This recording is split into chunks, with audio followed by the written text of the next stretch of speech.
Well, 7th of August 2020.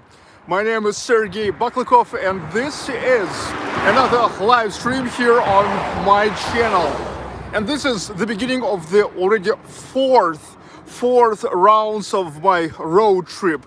The first was through Volga region, the towns on Volga River, then the full tour around so-called Golden Ring, then the tour around Karelia, Leningrad region, Pskov region, Novgorod lands, and now finally here, the Ural. And this is the first destination where from I'm starting.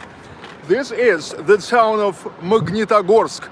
This is also the river which is also called Ural River, and that's where Magnitogorsk is located. It's located on the bank of Ural River. I believe today it's going to be an awesome tour around this town because it's going to be something different than all those other towns used to be. Because we are in the Ural region. This is in between of Central Russia and Siberia. We are in between.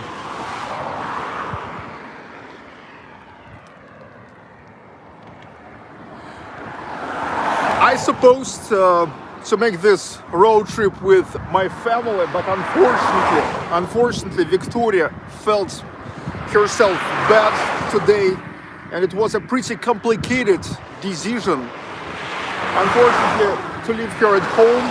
Well, of course, with mom, with my wife, and in this road trip, I'm alone.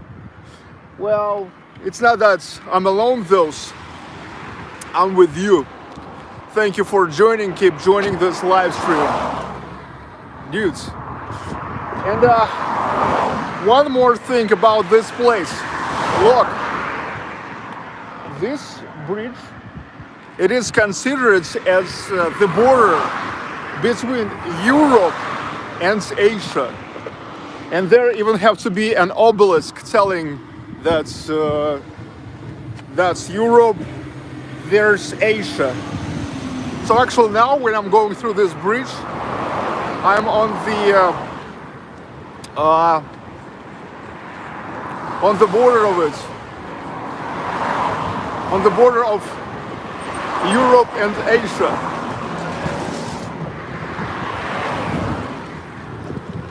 I believe it's going to be exciting tour. Magnitogorsk. You keep joining and we keep finding out more about Magnitogorsk.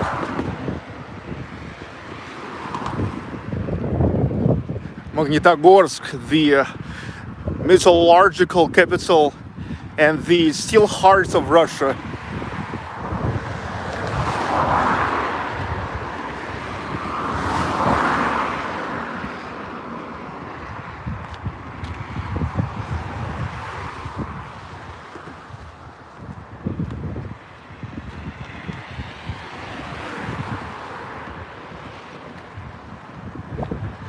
Ural River.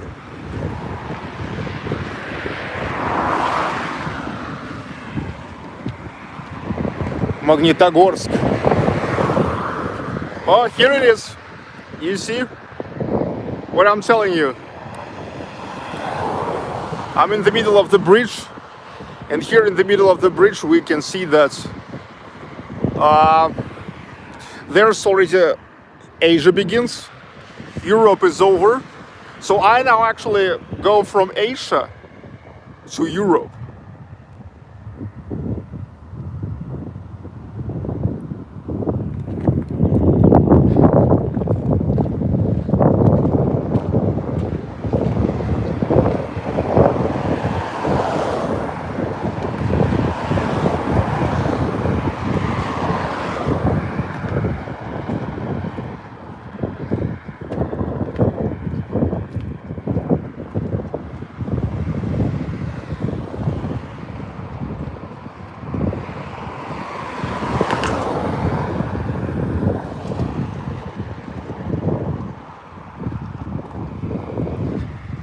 Magnitogorsk.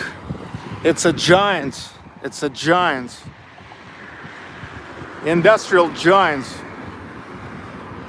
It's one of the biggest iron and steel works, iron and steel plants, and not only in Russia, but in the whole world. Magnitogorsk is pretty well known all over the world.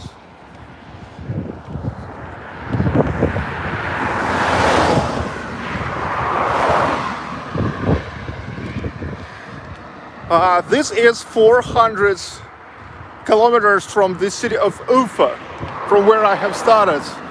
But from St. Petersburg, it's more than 2,000 kilometers. The first super chats already came. David Erdodi, thank you in advance from Ann Arbor, Metropolitan Detroit. Yeah, this came, by the way, before the live stream yet was even started.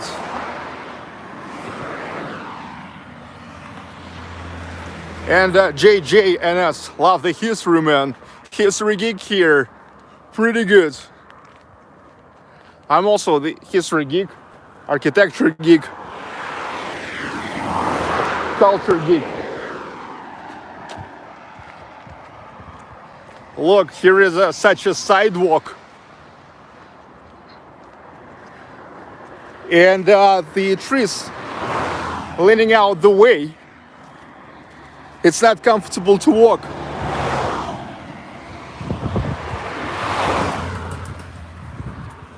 Dang.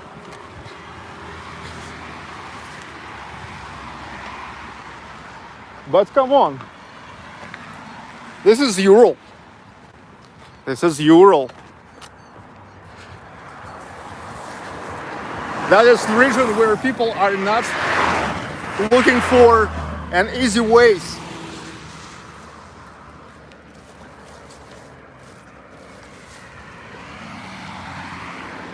I guess I better will go there.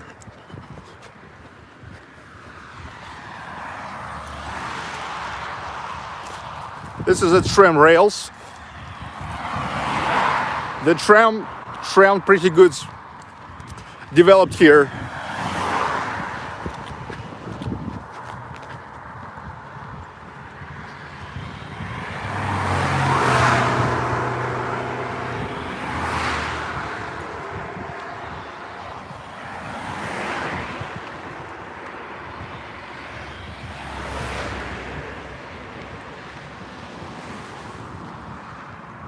Keep joining, because this is the beginning of the live stream from the first destination and my Ural road trip.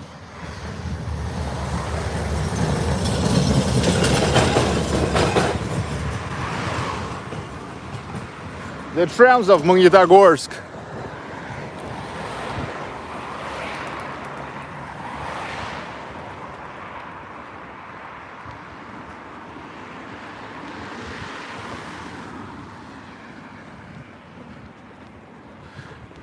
Okay, from Asia there, I now came to Europe, so European continent. We are right on the border here, so we are from one side in between of European and Asian continents. From the other side, we are in between of Central Russia and Siberia.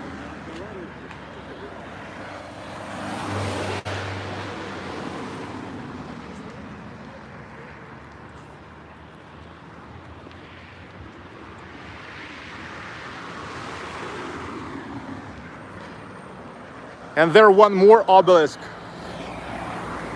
telling Asia, Europa, Asia, Europe, Magnitogorsk.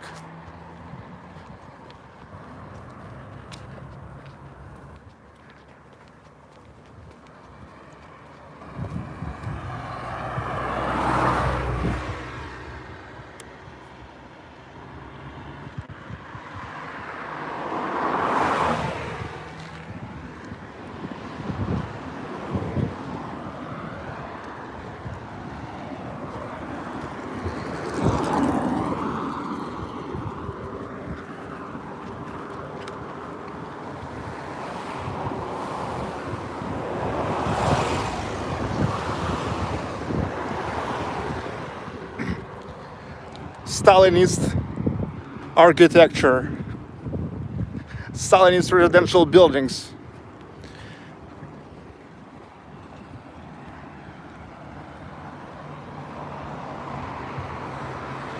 Wow, this reminds me about Ufa.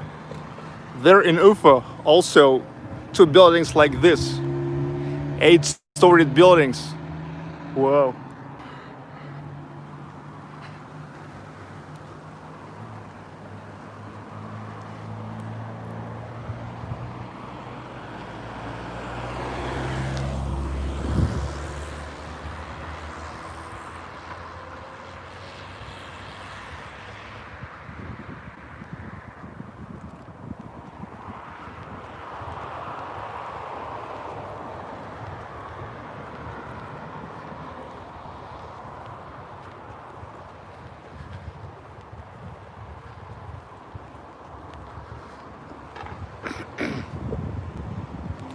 I actually expected to see Stalinist residential buildings here because, you know, Magnitogorsk at first was founded yet in 1729. At first it was just a little settlement. It's not like the town of Magnitogorsk was founded in 1729 or 1749. But it was just a settlement located not far from Magnitne mountain. So that's why, after all, the town of Magnitogorsk got such a name. It's got its name from the name of the mountain, Magnitogorsk. So it's Gorsk. It means town. It's from the Gorsk, like Gorod, town. But the real developments of the Ural region, Siberian region, it is started already in 20th century, or at least in the beginning of 20th century, the end of 19th century. It has happened because of the developments, technological developments in many spheres of the science. And with the developments of the railways, the developments of techniques, the thing is, Ural and Siberia, it is absolutely full of the natural resources. There's everything. There's the woods, there's an iron, I don't know, oil, whatever. Well, exactly here is the iron. It's iron ore. And the thing is, the Iron Mountain here is, as efficient as in, let's say, 100 pounds of iron stone. There is actually 75 pounds of the iron which they can use. So it's pretty efficient, you know. It means that they are getting 75% out of 100% of this stone. So it's only like 25% of this iron stone there's a trash. All the rest goes for a work. All of the rest is useful. This is really great. You know, it's like from, I don't know, 1,000 pounds or 1,000 kilograms, they're getting 75 kilograms.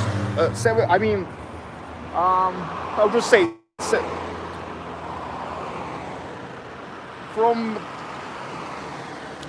100 kilogram, you know what I mean, from 100 kilogram of crude stone, they're getting 75 kilogram of the iron they can use. That's what I'm trying to say.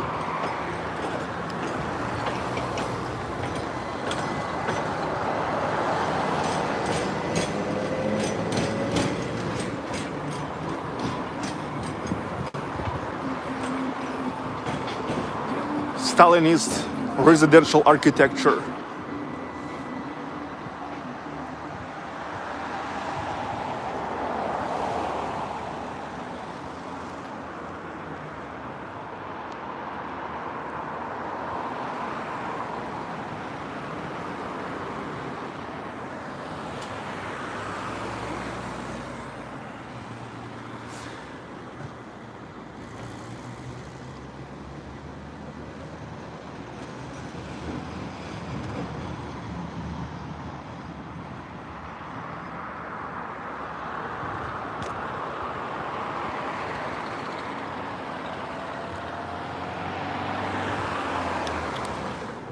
And what about the newest history of Magnitogorsk as about the city?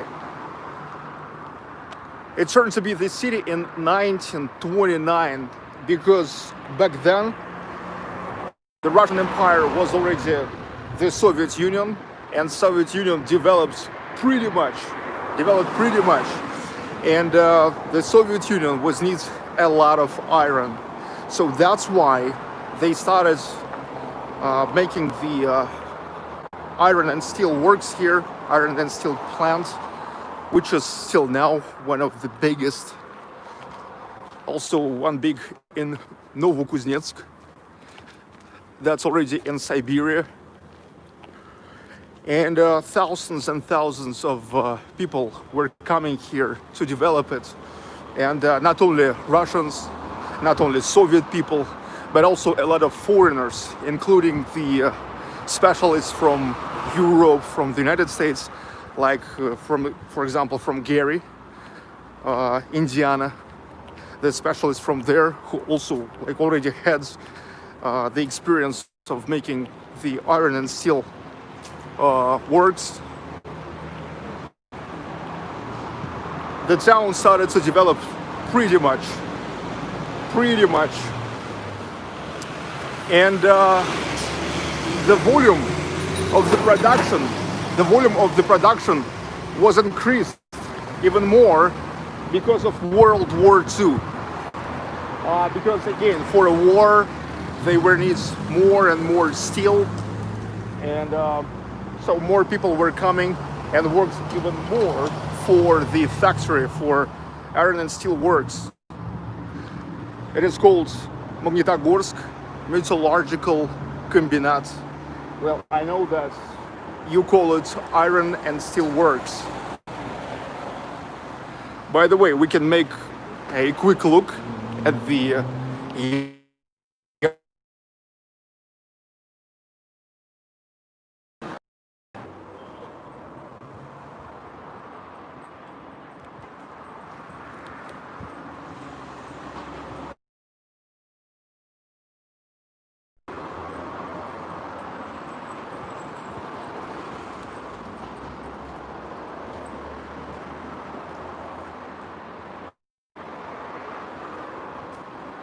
It looks similar to what we can see in St. Petersburg. Some parking lots, some trees, playground for kids. I like it.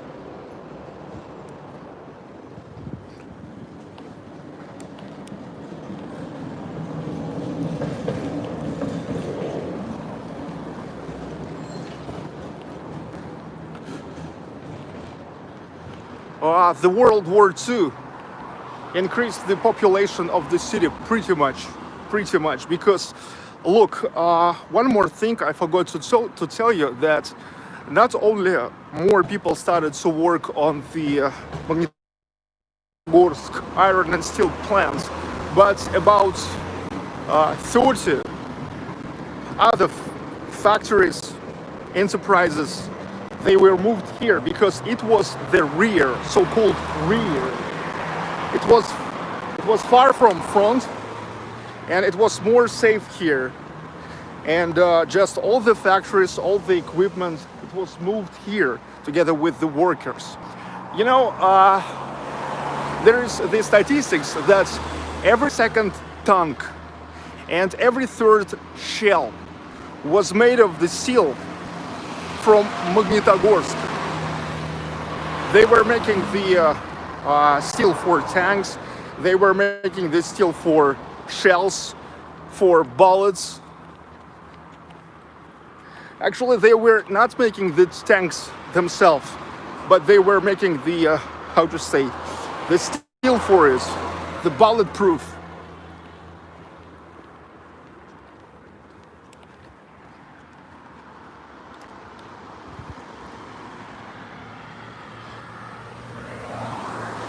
So no wonder that after the Second World War, Magnitogorsk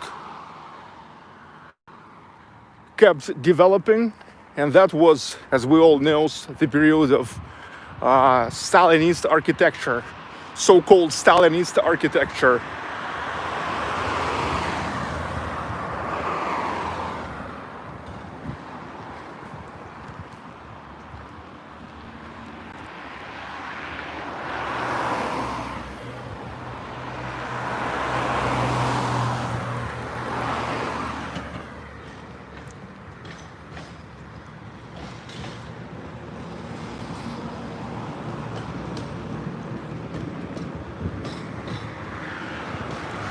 Ural, severe Ural.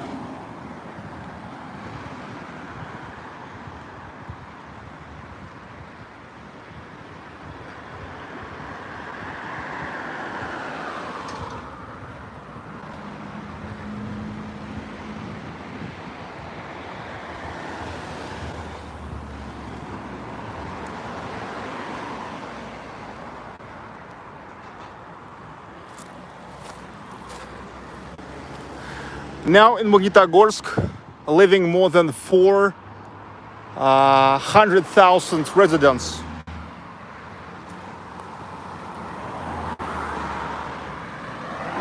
So it's relatively a big town. It's 47 biggest town in Russia, which is not that bad because in total in Russia 1,115 towns. So it's like to be in the first 50, not even in the first 100. So it's a big city. Here is even the international airports they have. And yes, somebody was asking here if they still produce the steel here.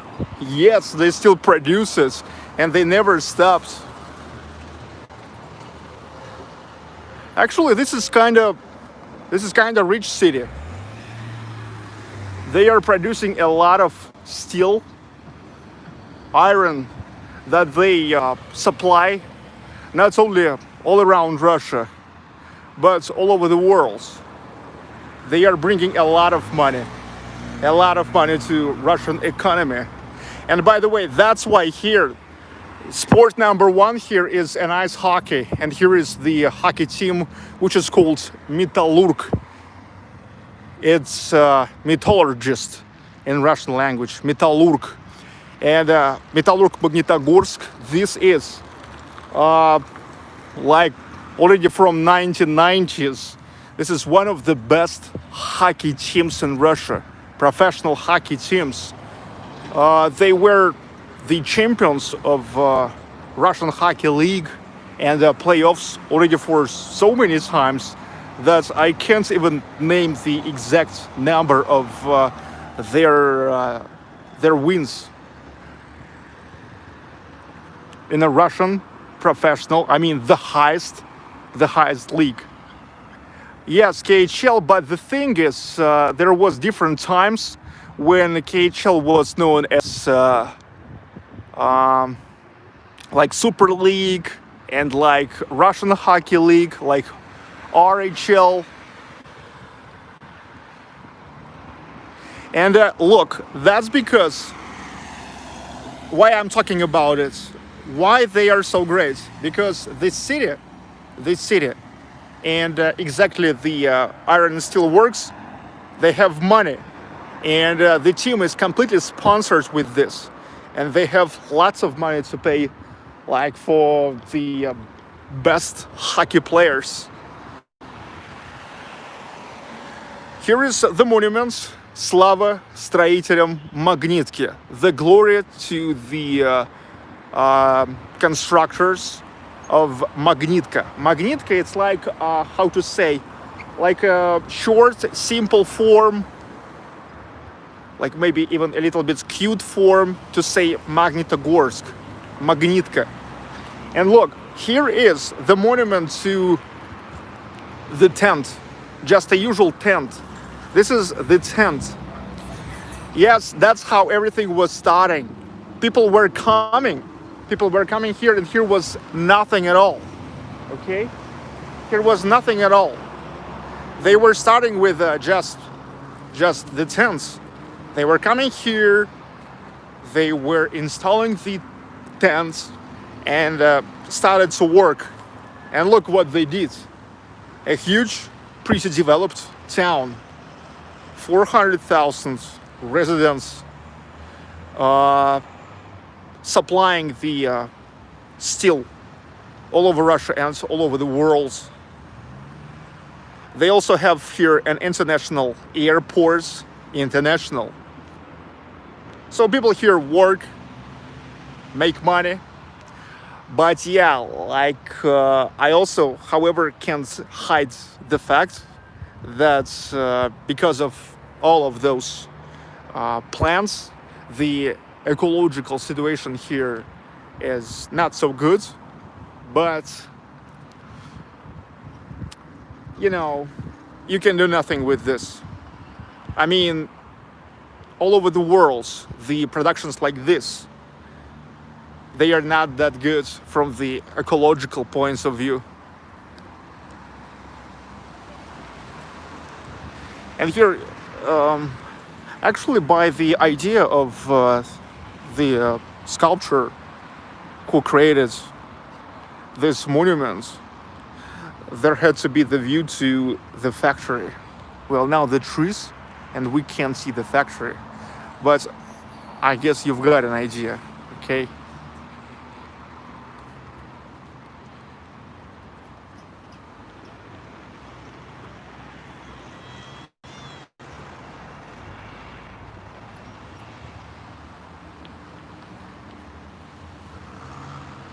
Magnitogorsk, this is actually really the town which is with its steel helped so much to defeat Nazis. I already told you that every second tank and every third shell was made of steel made here.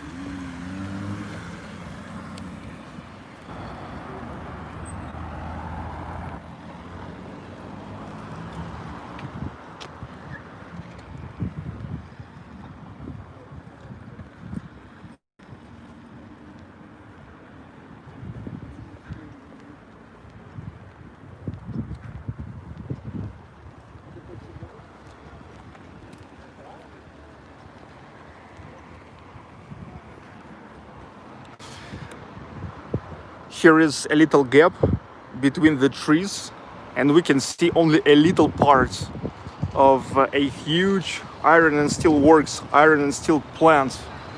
And yeah, it doesn't look ecological. But come on, what you wanted?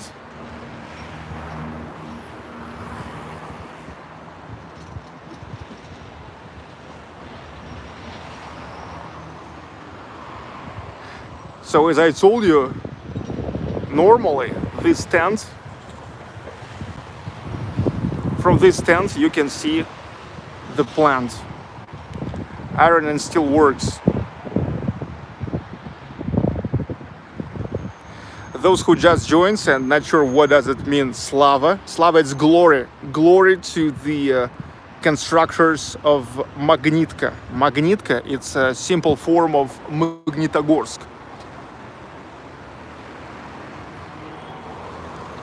And here goes the whole park.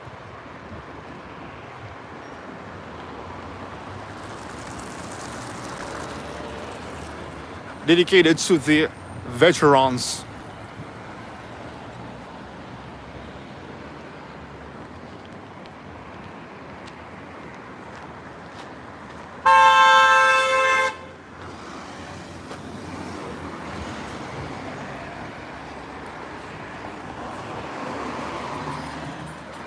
Look, almost nobody on the road, but still sometimes they have a problem how to share the roads and horn each other.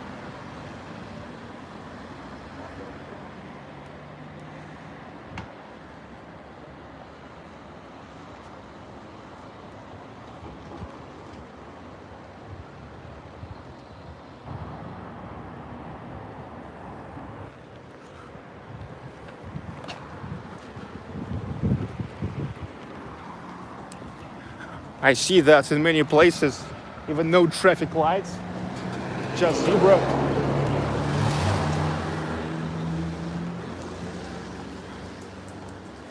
Not too much traffic.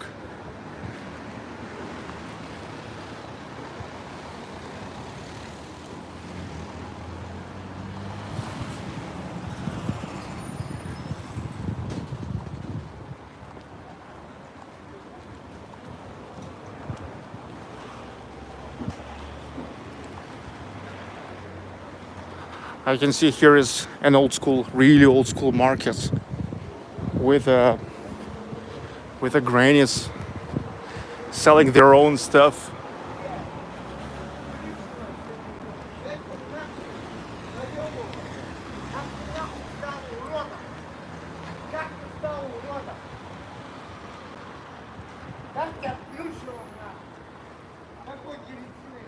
I told you that the architecture is mostly so-called Stalinist empire, and I explained why. Because the sunrise of Magnitogorsk came right after the war. But after the war, here also was a lot of German prisoners of war, of war, and they made them to construct the German block.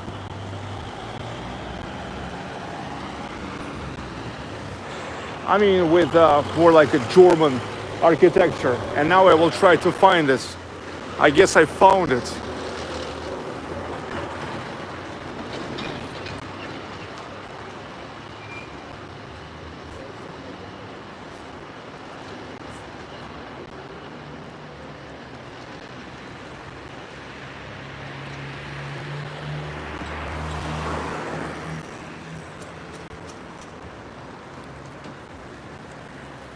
Needs to keep moving.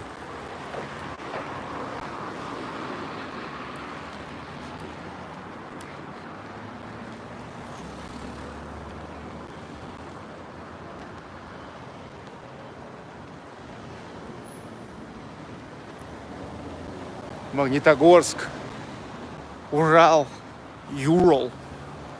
No fake, no bullshit.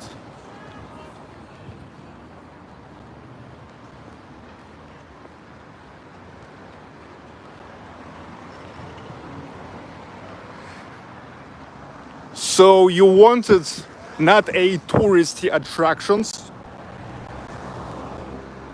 not the touristy places, you're getting it. So these are the houses, the whole block here, which were constructed by the prisoners, German prisoners of war.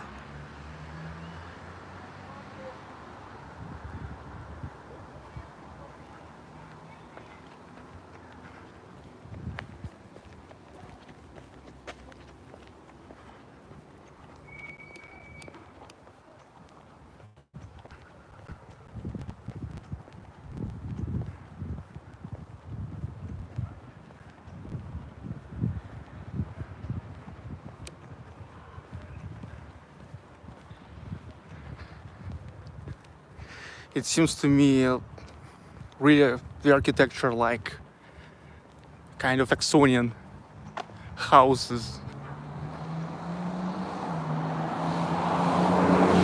JT Villa-Lobos, thank you big time.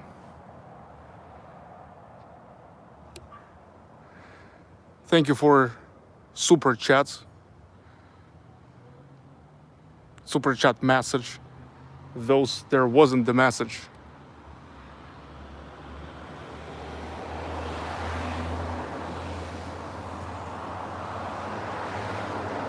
Actually, all these road trips now possible thankful to your super chats and super stickers. I'm getting money with super stickers, super chats, and then I invest them to go to all of these road trips.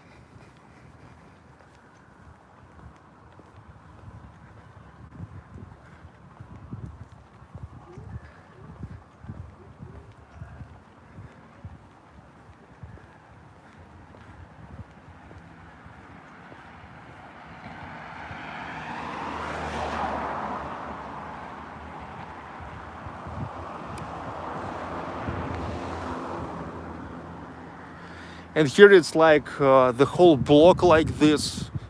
Stроители streets. Mickey Macbeth, I like your videos of parties and women, but I like the history and architecture videos much better. Thank you big time, Mickey.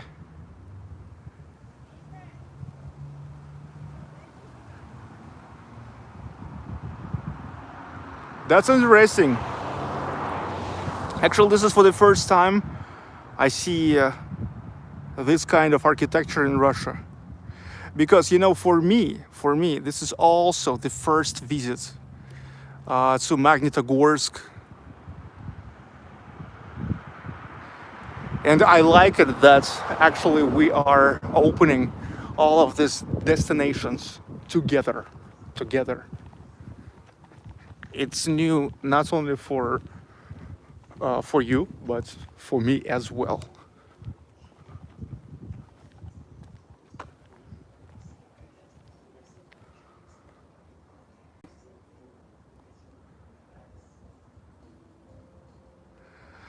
So it seems like they kept some of the German soldiers, I would say Nazi soldiers,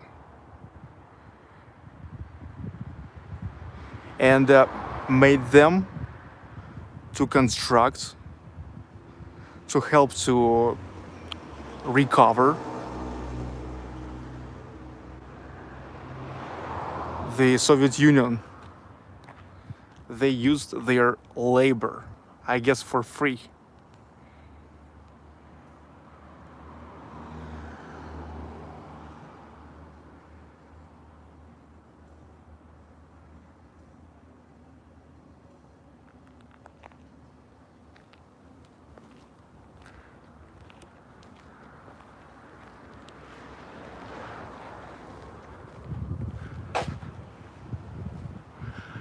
I say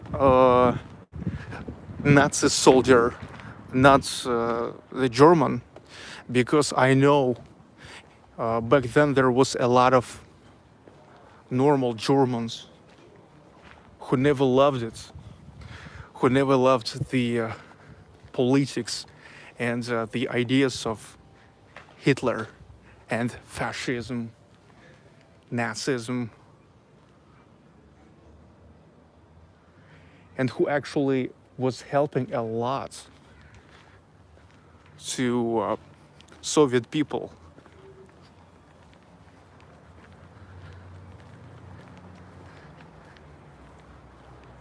So not every German is Nazi.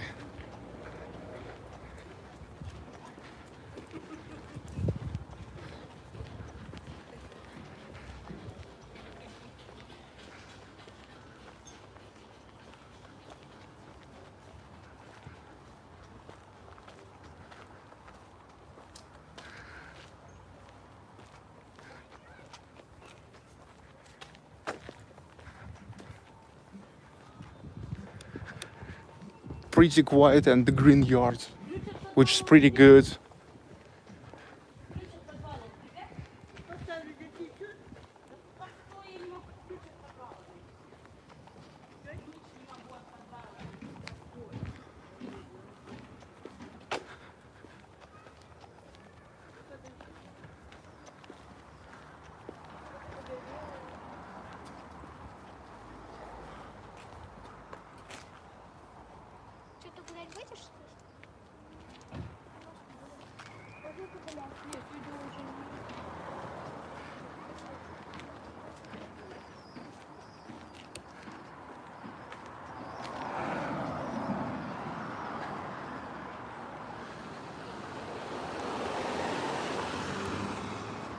The street side looks good too.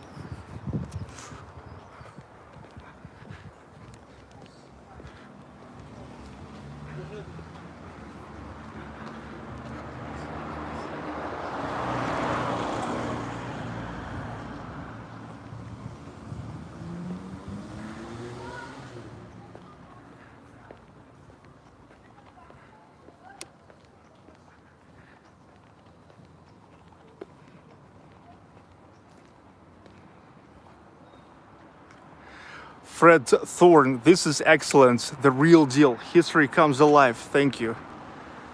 Welcome. Welcome.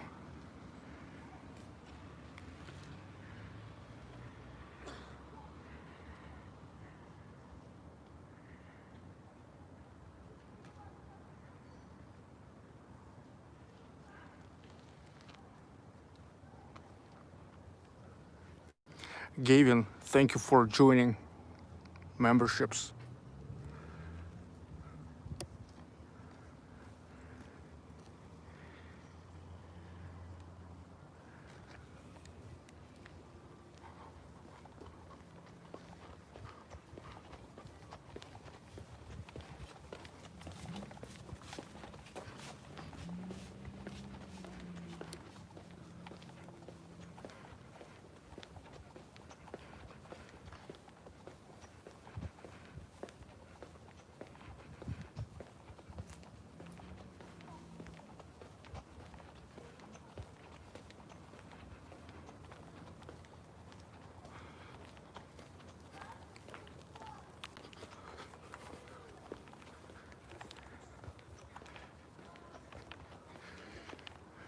Whoa.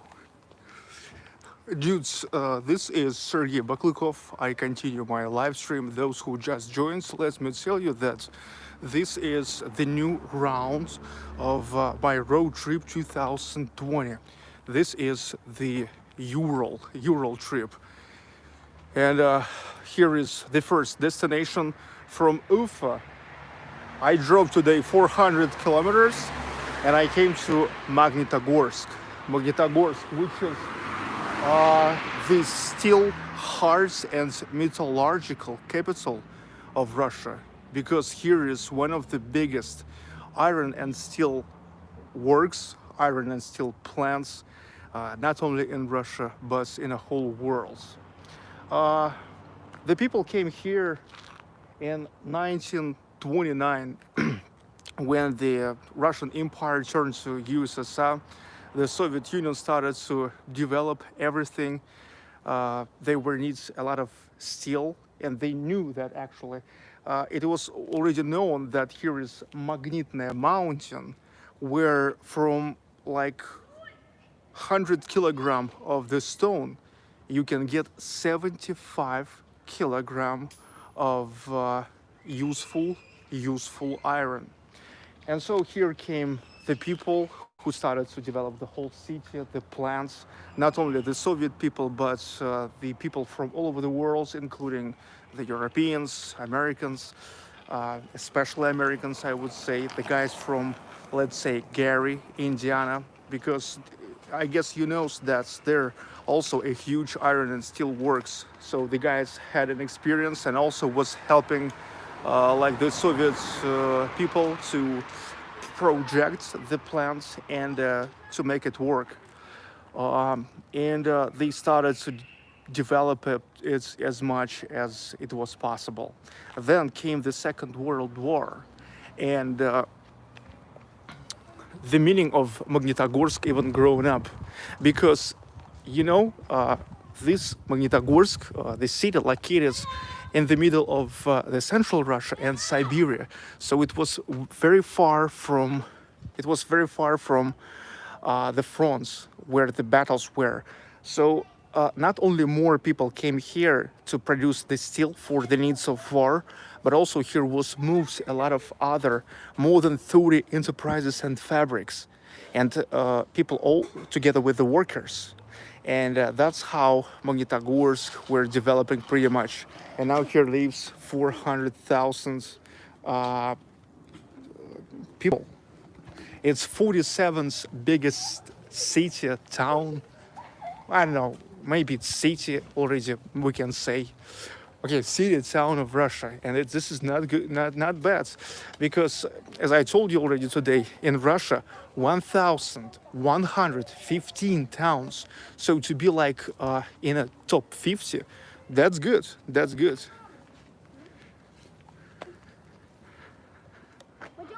Actually, this block of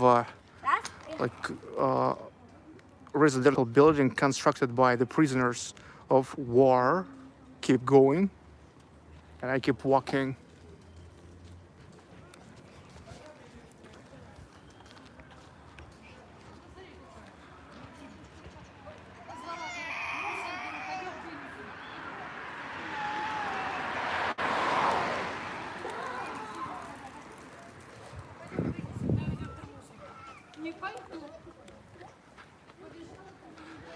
Call Maktarmak.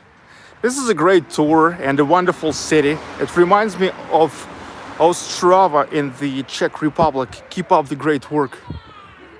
Okay, I will keep it going.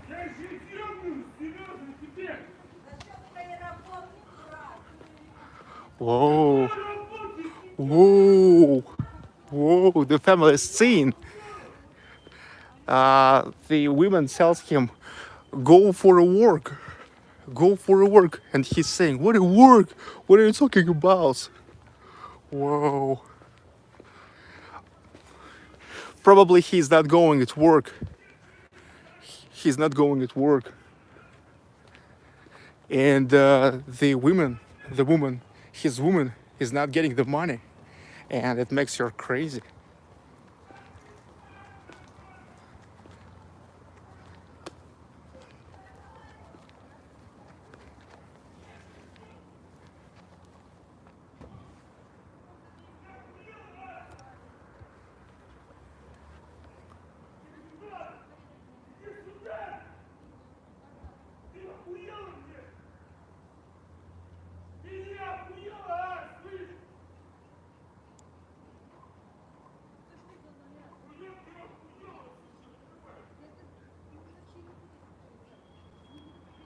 Whoa. But okay, let's keep walking.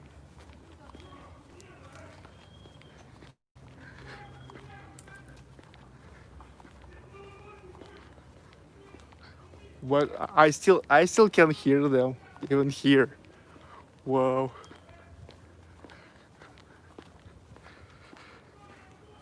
I still can hear. Come on.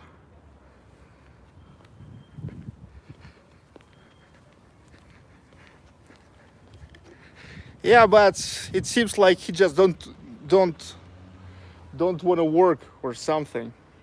He said something about work, about the job. Like you have to get a job.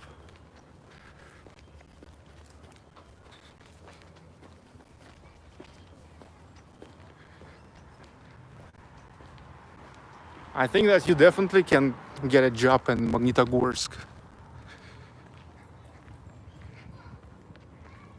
Because that's what all of this Ural and Siberian cities are all about. The Urals and Siberia were developed big time exactly because I told you the land of Siberia and Urals is full of natural resources, just everything you want.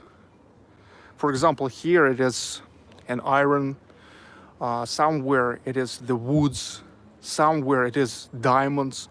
For example, in Yakutia.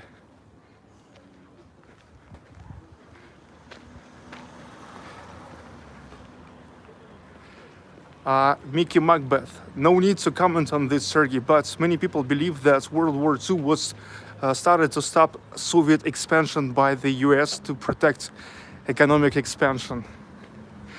Well, we could discuss about it, but just now it's out of topic.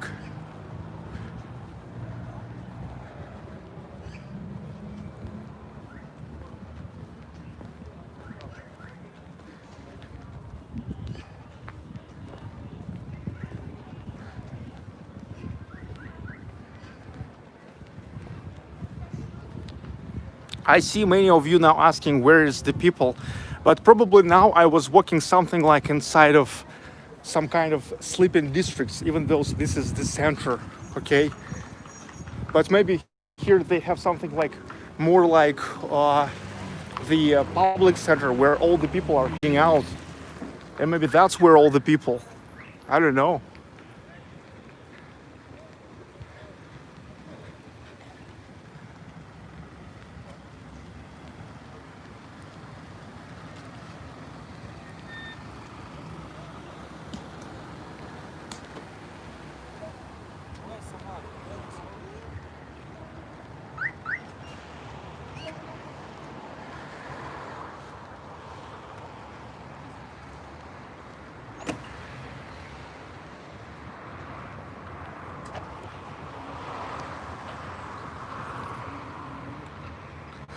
Only an idiot would think that. It's the response from Ronald to Mickey Macbeth.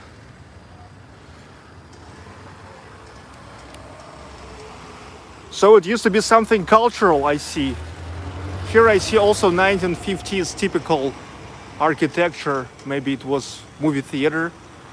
But now, unfortunately, here is the supermarket. By the way, Magnet.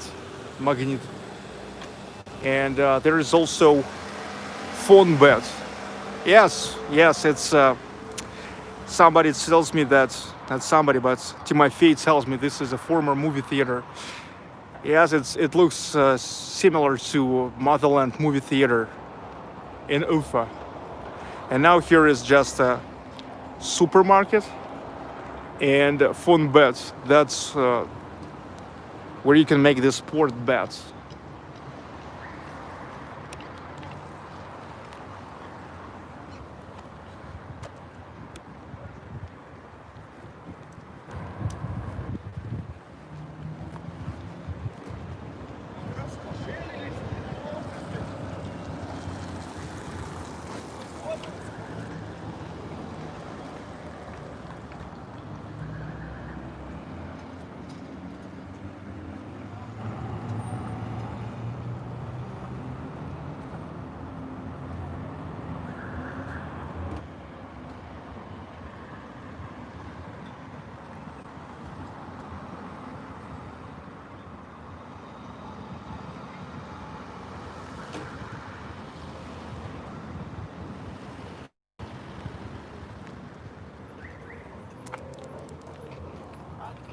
Yes, it's a neoclassical building.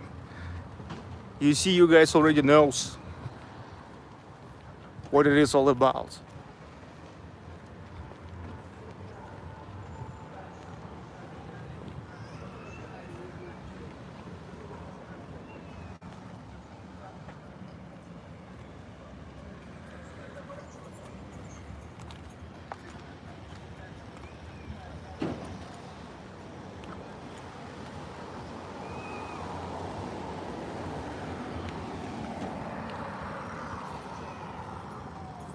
I'm now trying to find the cable. My battery is already dying.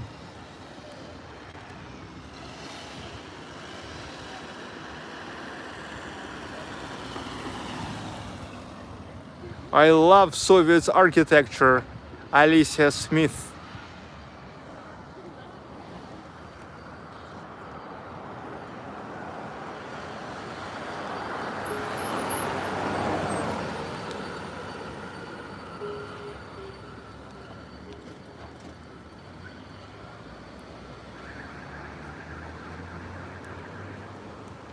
Don't die battery for us.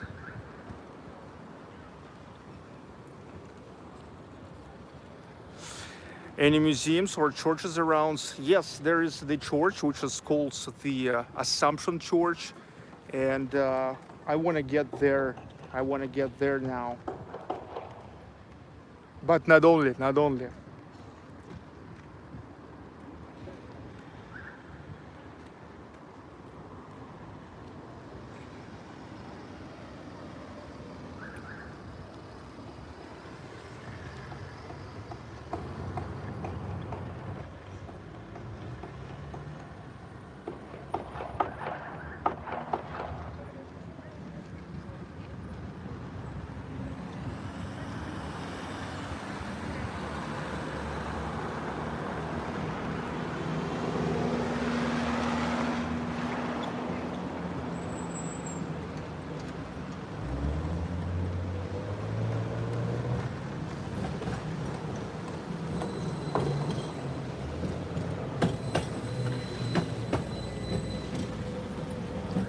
The tram is pretty much developed here, I can say. For sure.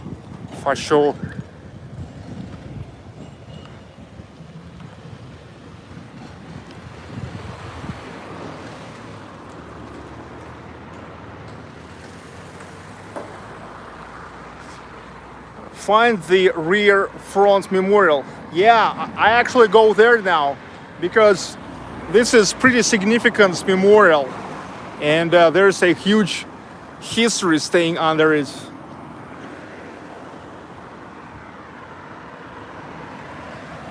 And it's not just one memorial, but it's triptych. It means like it's the series of monuments. The series of monuments which are united with one idea. We'll tell you now when we'll get there.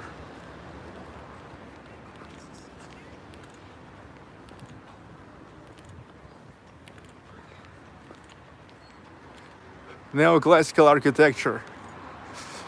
Ronald, my plan is to get to St. Petersburg on the 17th, if possible. Well, it would be good, because at the 17th, I already will get to St. Petersburg too. Let me tell you, by the way, about my plan. Now from Magnitogorsk, tomorrow I will go to Chelyabinsk. By the way, Magnitogorsk, it's a Chelyabinsk region. And this is the second biggest city, town of Chelyabinsk region. The biggest is Chelyabinsk. So Chelyabinsk is like a capital of Chelyabinsk region, and so way bigger city. And this is also pretty industrial city, okay? Then I probably will go to Tyumen. From Tyumen we'll go to Yekaterinburg. From Yekaterinburg to Perm. And then I already will go to the northwest. So I will getting out of the Urals, and we'll go to most probably Kirov, then to Vologda, maybe also to Cherepovets. And then I already will be actually pretty close to St. Petersburg.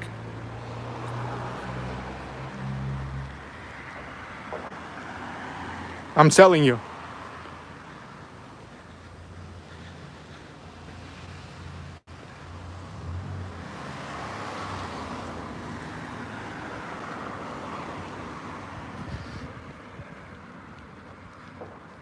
Can you please plan a Far East tour? Yeah, I would like to go to Far East and to Siberia, but you see, everything depends on a budget. For example, when I got back from the Republic of Karelia and from Leningrad region, I was for more than a week in St. Petersburg. And actually, when I was in St. Petersburg, I was not spending much money. And almost everything you was sending with the super chats and super stickers, I was able to form and to add in my budget. Now, when I've got a budget, I immediately now went away to this Ural trip. It's going to be a 1 week Ural trip.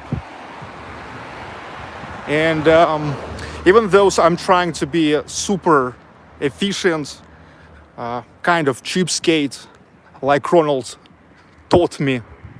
Ronald taught me to be a cheapskate when it's needed.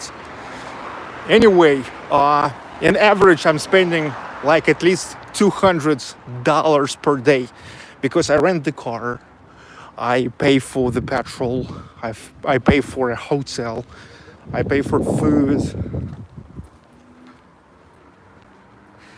And the thing is, the Far East and Siberia, it will require even more money, because way bigger distances, way more time will need for me to reach, let's say, even from Ufa. So that's why I started from such a kind of easy, relatively easy destinations. At first it was a Volga tour, right? Volga tour, because it was I just started driving from Ufa, and this is Samara, then Ulyanovsk, Sviazhsk, Kazan, Cheboksary, Nizhny Novgorod, and that's how I got to Moscow. Also relatively easy compared to Siberia, Golden Ring.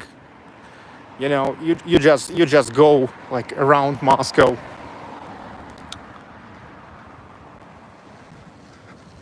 So for Far East, I just will need more time to form the budget. That's why I'm telling you to keep supporting these live streams with super chats, super stickers, and also on my web page, which is realrussiablog.com/Ural.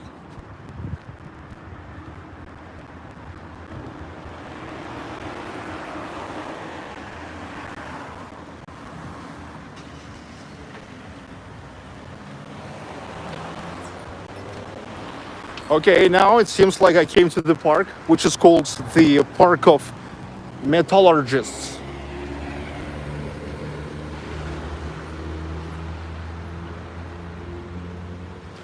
Keep enjoying Stalinist architecture.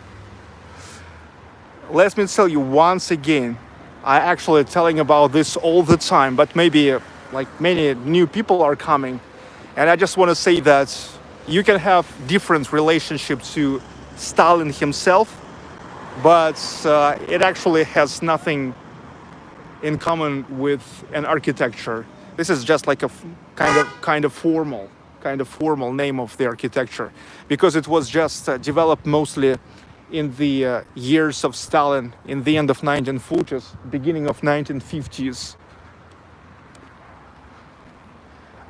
But then came Khrushchev, and he spoiled all the architecture.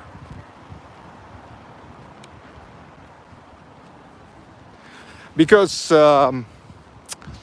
he wanted like more people to get in apartments, and he like literally, well, if to be short, he said like, okay, let the buildings will be plain, simple, ugly, cheap, but more people will get their own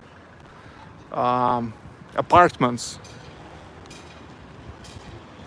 There is always advantages and disadvantages in every decision. Because yeah, like actually this is true. This is true that Stalinist buildings are better, but yeah, they are longer and more expensive to construct.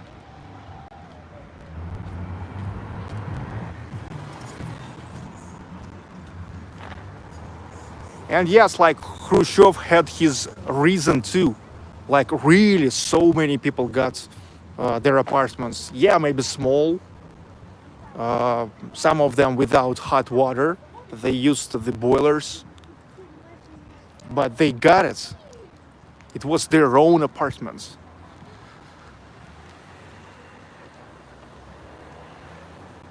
Look, and now I know what it is.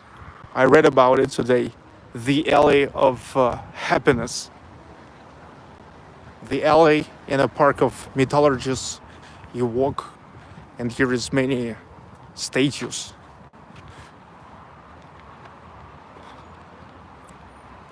For example, this is the statue dedicated to the workers of communal service. I mean, those who are taking care about the communal stuff.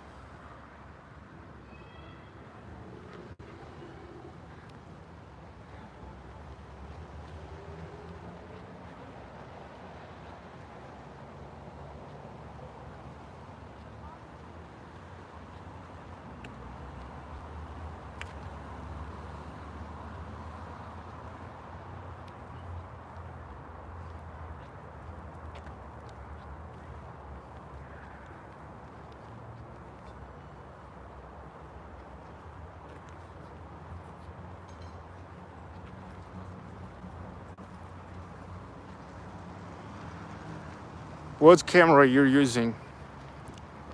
This is just an iPhone 11.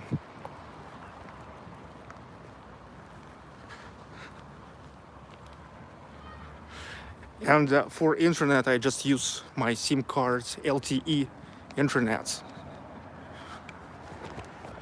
Ronald saying he tried to get an upskirt. Yeah, why not? Why not? We all want to get upskirts.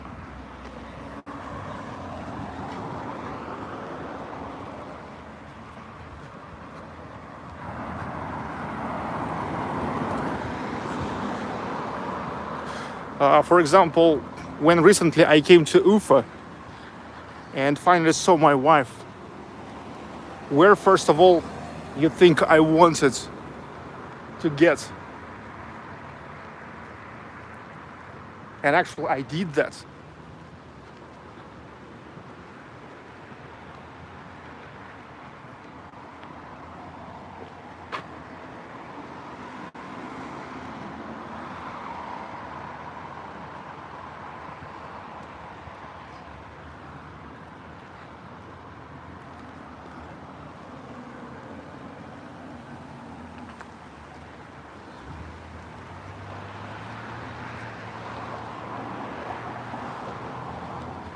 The park of metallurgists.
Seems like here's more people. Whoa, not only people, but they are dancing.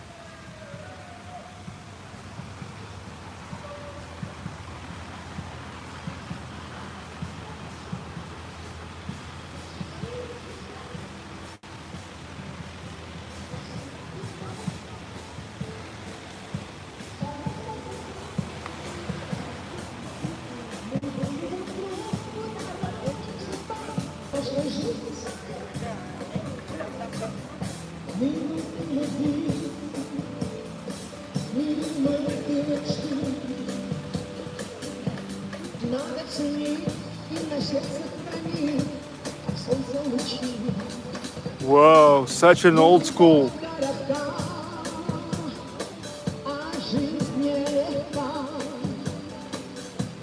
This now seems so Soviet even to me.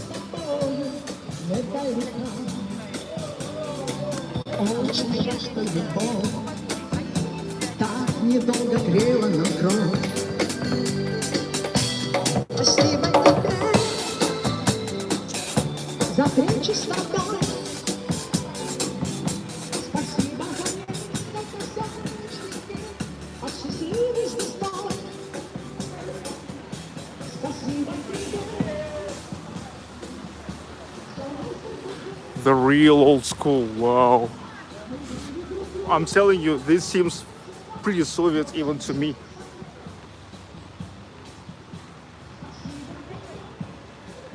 But this is cool. Good place for cougar hunter. Not sure what it is, what it means those. Cougar hunter.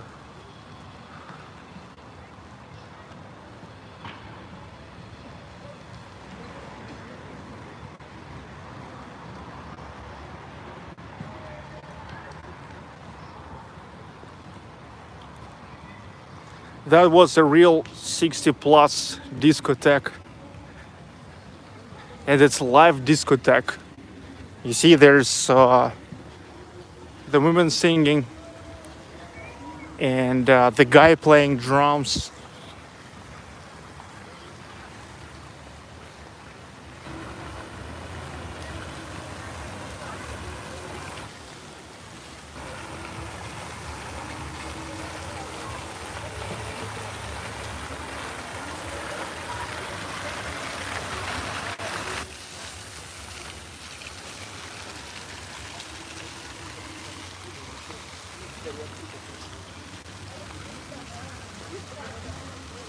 So people in the park. People are hanging out in the park. And probably here is also maybe several more places like this.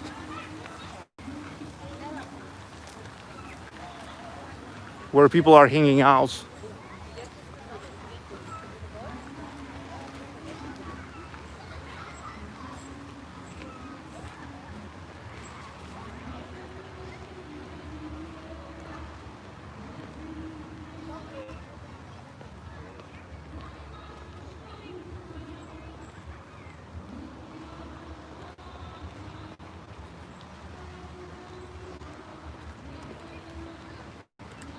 Magnitogorsk, the metallurgic capital of Russia.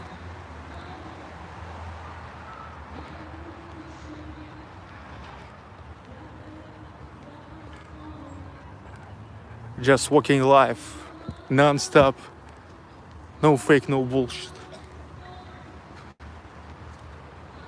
The real life.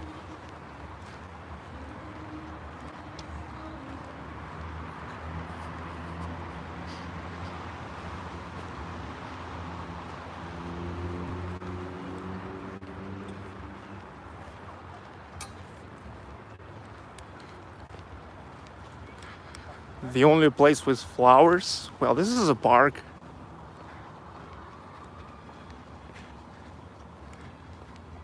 Do they have to grow the flowers on a sidewalk?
I'm trying to get at where to go next because I also look at the map now.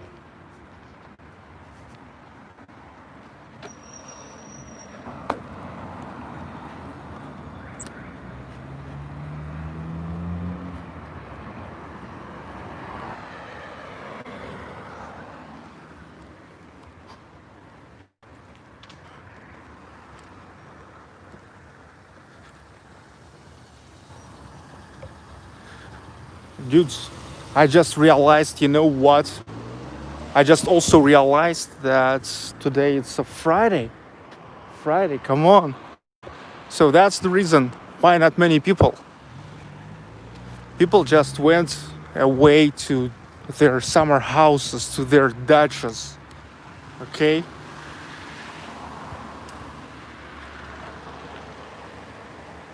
Another square. Look,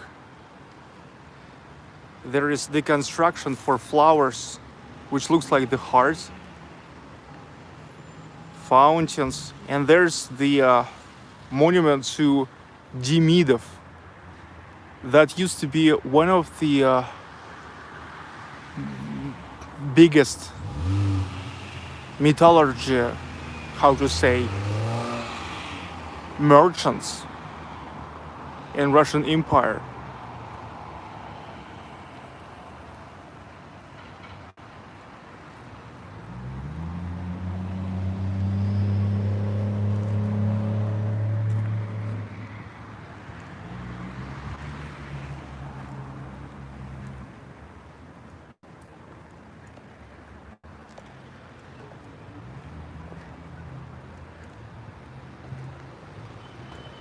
Demidov.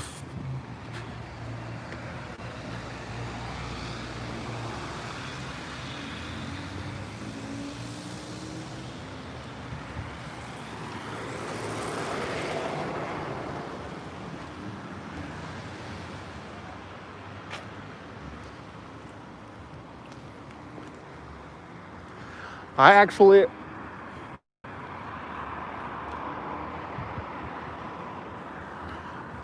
never expected that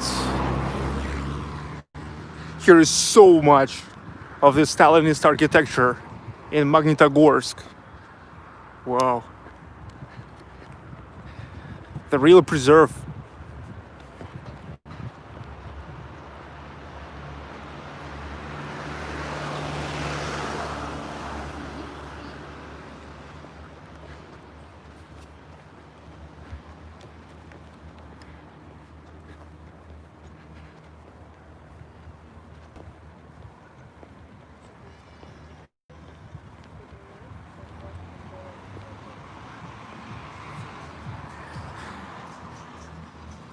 Another square. It's like actually the continue of that park. Wow. The monument to the first volunteers, constructors of Magnitka. And Magnitka, let me tell you once again, this is the short, simple form of the name Magnitogorsk.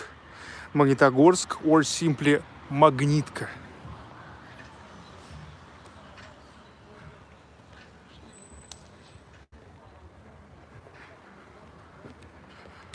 But come on, I think that it was not easy, but back then pretty romantic and pretty driving.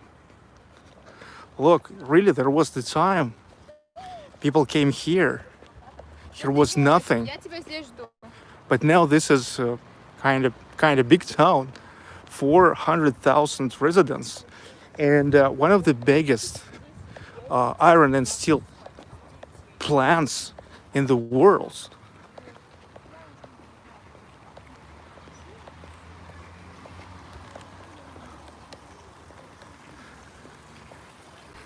And that's exactly what started with some of those guys who came here, who was driving with this idea of creating a new industrial city.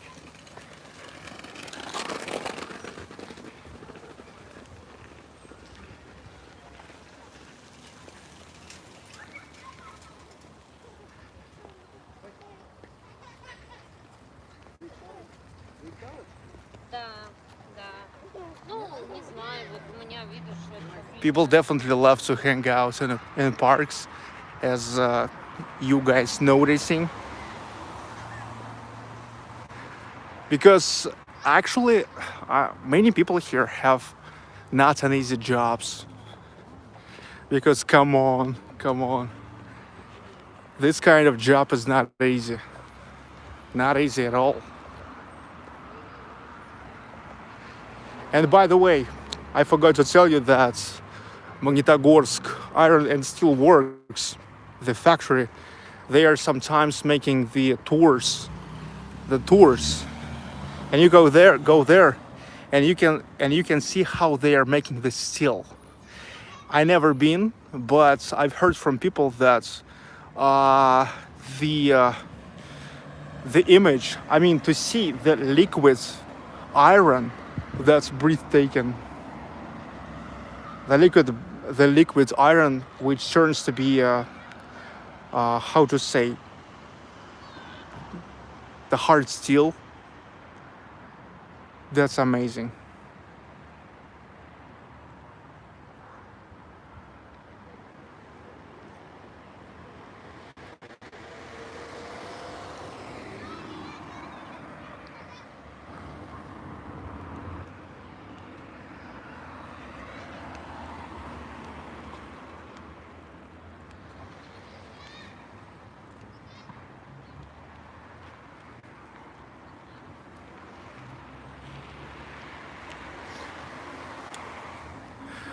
I think that you can imagine, because this is something what you definitely could see in the movies or in the documentaries.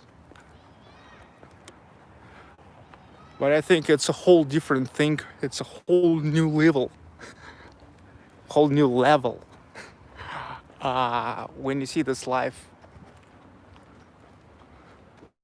Damn, I love Magnitogorsk. This is an awesome preserve of the Soviet Stalinist empire architecture with the parks, everything so quiet and clean, except that man who don't want to work, who don't have a job, and the wife shouted at him, and he shouted at his wife, and we unfortunately became an eyewitness, or to be exact, ear witness of how they were shouts, but mostly the man shouted, which is also no good because he actually acted way more hysterical than the woman. I mean, it's like kind of forgivable for the woman to be caprice and hysterical, especially when her man doesn't work and never bring money. Whoa, look.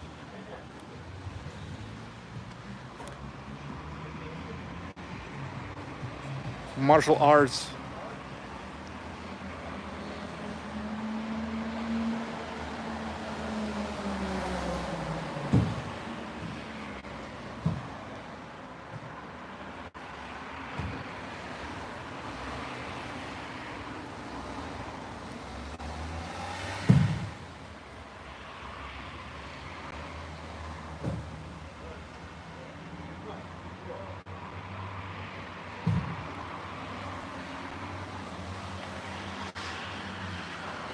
Now that guy gonna ask me what I'm doing, why I'm filming. And I will have to tell him that I'm a streamer. No, he's not. Okay. I already was getting ready to tell him that I'm a streamer, video blogger and streamer who bringing the live streams to a whole new level.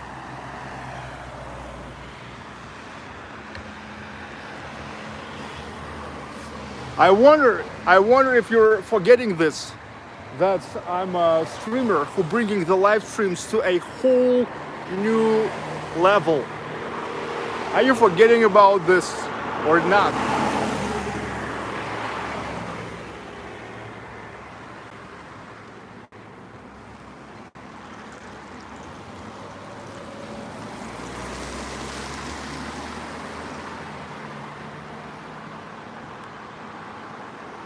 What a great preserve. What a great preserve of the Soviet Stalinist architecture. Magnitogorsk.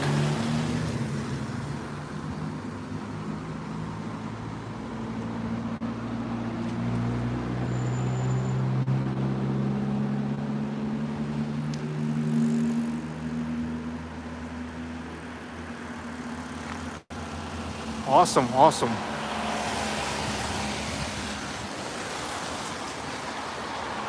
Why people all the time trying to go somewhere to, let's say, the south of Russia, to the sea, to the beach? All they want to just come to, let's say, Sochi. You know, most of people in Russia, if talk about the traveling around Russia, all they want is just to go to Sochi. Sochi, this is the south of Russia. This is like the resort. This is the resort. So they want to come there, get to the hotel, then every day to the beach. Okay? But come on. This is not as exciting as, let's say, to come to Magnitogorsk and enjoy all these environments, the real history. Come on. Why so many people finding this so exciting to come to the beach in Sochi or Gelendzhik or Anapa, and just for a week or 10 days or more, just like a walrus, lay down on a beach? Come on.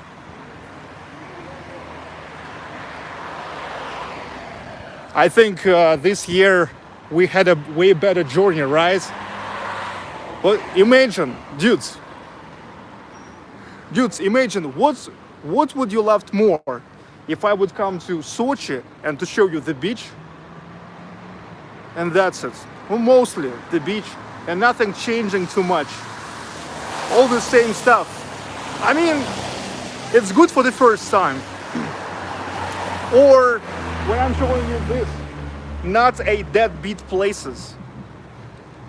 Magnitogorsk, Samara, Ульяновск, Свияжск, Казань, Чебоксары, Volga, Nizhny Novgorod, Moscow, All Russia Exhibition Center, the boat cruises, the Golden Ring, Ivanovo, which is like the capital of the buildings in a style of constructivism, Suzdal, you know, the Republic of Karelia. That's interesting. That's interesting. Not a stupid beach. You just lay on a beach, you know, on the sand. Come on.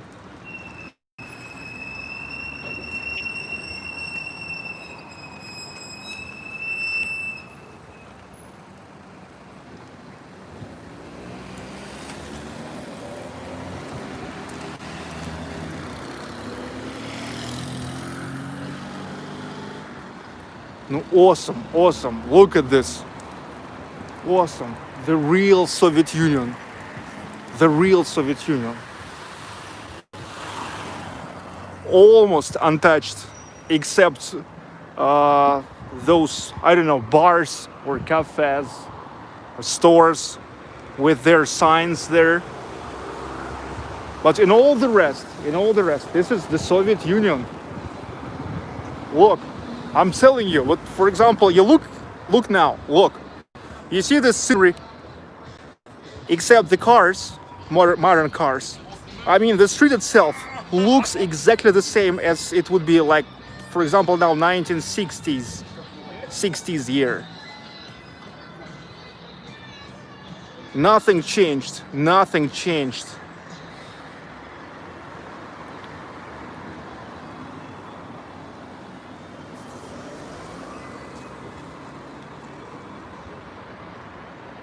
It's much better than to go to the sea, you know.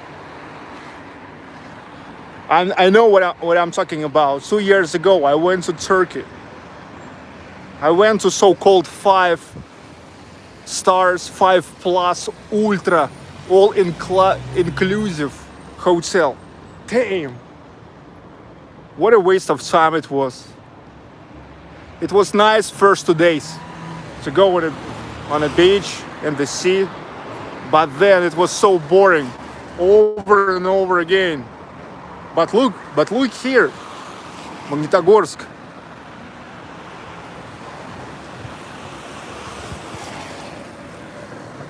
Look, even the tram looks Soviet.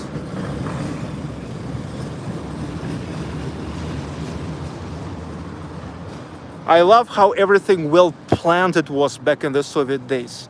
Not a tall buildings. Always enough of space inside of the yards. Even still now you go there, there's the trees, there's the playground for kids, and only several parking lots, and this is enough. And this is enough. Because not many people actually living. It's not like, imagine here would be 25-story building with many apartments on each floor.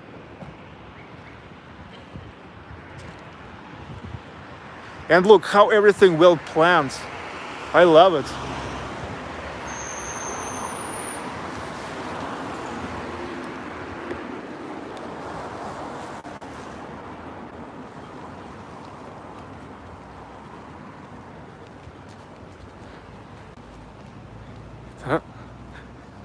USSR.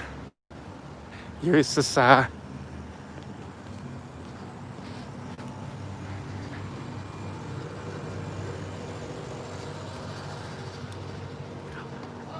You know that I'm Soviet boy actually. I'm Soviet boy. I was born in the Soviet Union in 1984.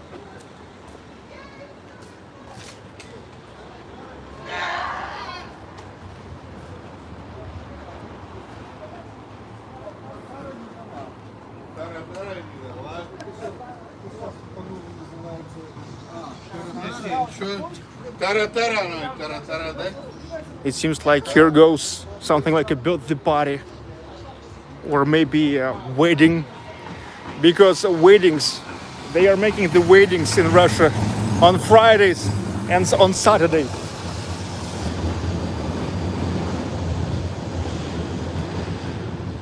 СССР, СССР. Это мощь, это величие.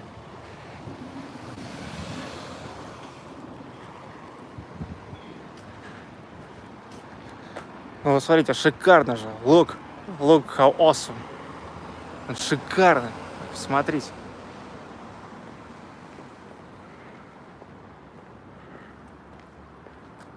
Это надо же. Это надо же. Это надо же так деградировать в наши дни. Строить какую-то вообще ерунду, когда уже в 60-х годах, 50-х строили. Такую красоту. Да, были люди в то время. Не то, что нынешнее племя, богатыри. Не вы.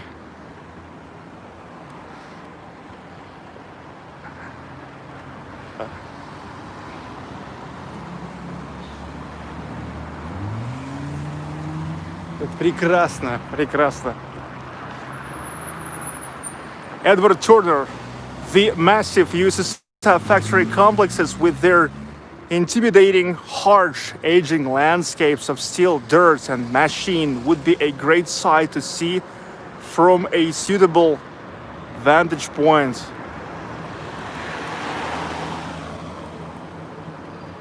The thing is, it's just not easy to get there. You see, it's not easy to get on a plant.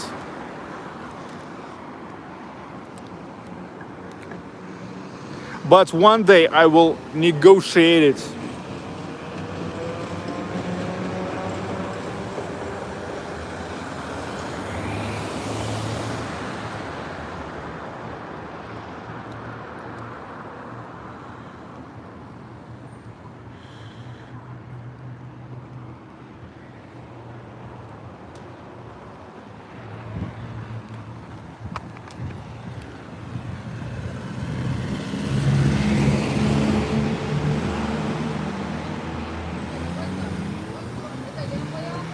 Вы посмотрите, что творится. Посмотрите. Настоящие профессионалы работали. Все так четко структурировали, чтобы красивенько было. Вот вам. Здесь все полукругом. Отделка. Невысокая этажность. Это шикарно, вот шикарно.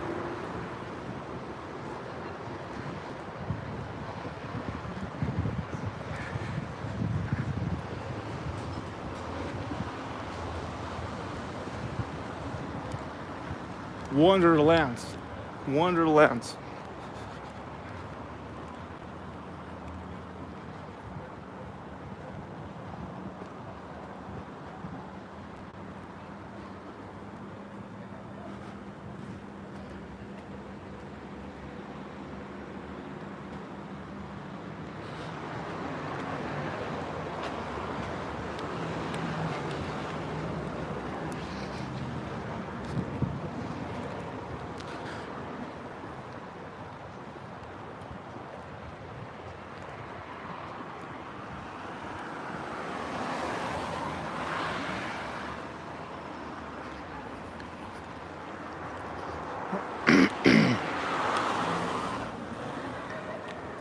Dudes,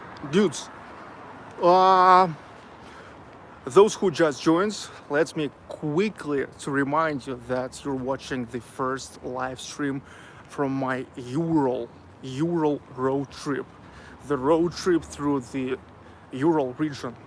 Today in the morning from Ufa, I drove 400 kilometers and I came to Magnitogorsk. This is the first point in my Ural trip. Magnitogorsk, this is the capital. It's a steel capital of Russia, steel heart of Russia, metallurgical capital of Russia. Because here is one of the biggest iron and steel works not only in Russia, but in the whole world. Actually, the whole world, I mean, at least people in the steel industry, they definitely knows Magnitogorsk. Magnitogorsk. The people really came here in 1929. That's when the city was founded here. Well, actually, here was the settlement yet in 1749. Yeah, already back then, yes, in the times of Catherine, people knew that here is a huge resources of an iron ore. And here was the settlement.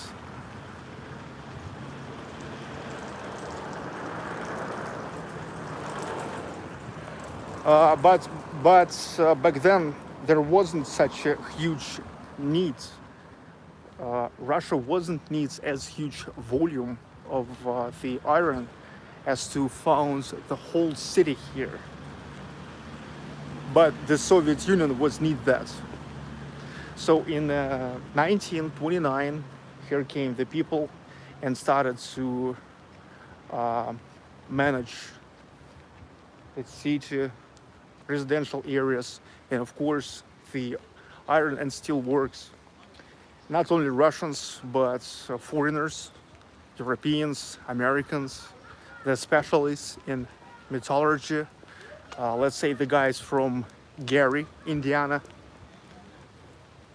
And that's how, after all, we now have steel. One of the most significant industrial cities in Russia. This is still one of the biggest suppliers of an iron in Russia.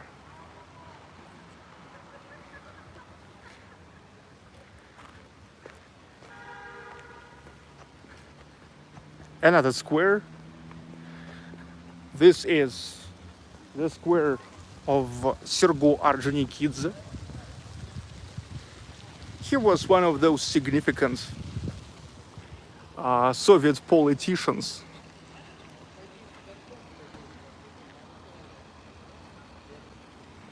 And there is the Palace of Culture. The Palace of Culture also named after Sergo Ordzhonikidze.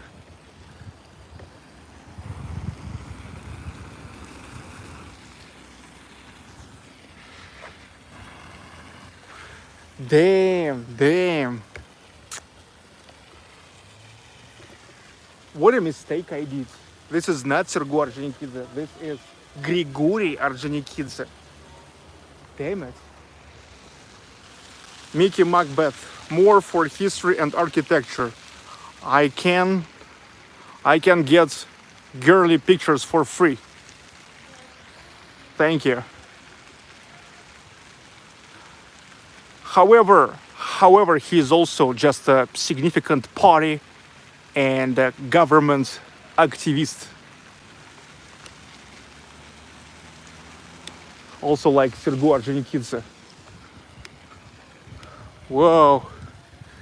And that's the real Ural girls. Okay.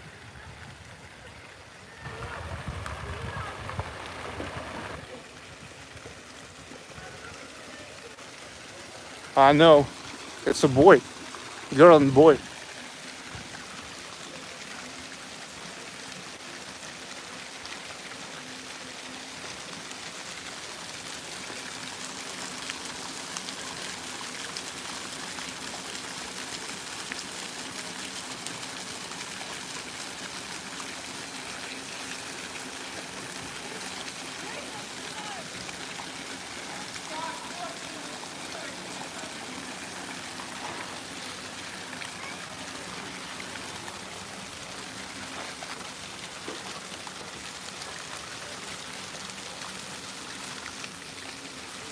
That's fun. That's fun. They are drunk.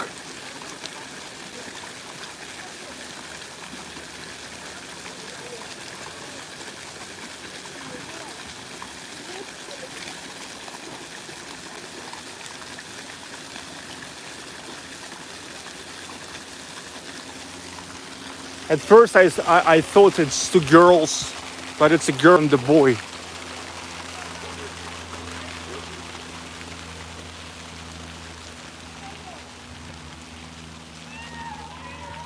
So here it is, the Palace of Culture.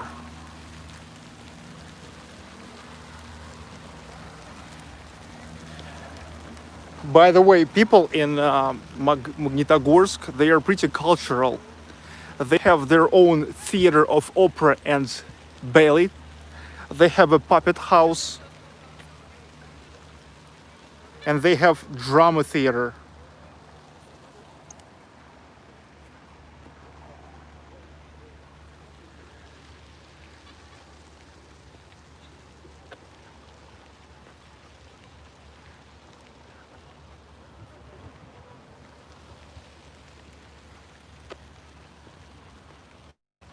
I mean, like, here I just have to explain that not every Russian town with a population below even million residents have their own theater of opera and ballet. But here they have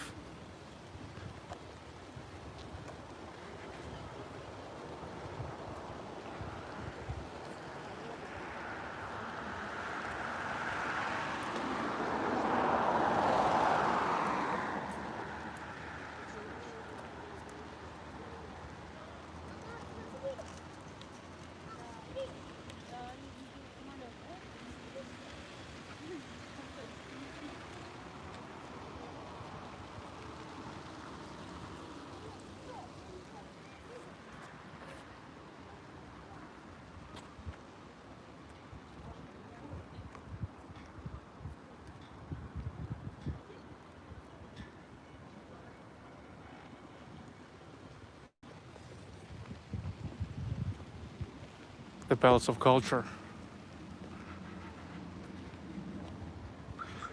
I think this is pretty important for iron and steel plant workers to have something cultural, and they have it here.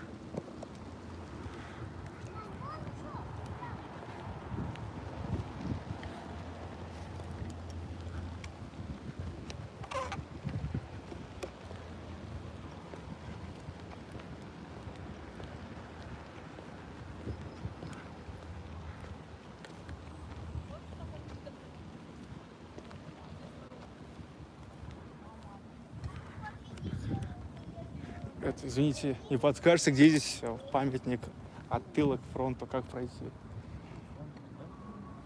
Вот так прямо? Прямо чуть вправо и придете. Понял, спасибо. Now I'm going to the monuments from rear to the front.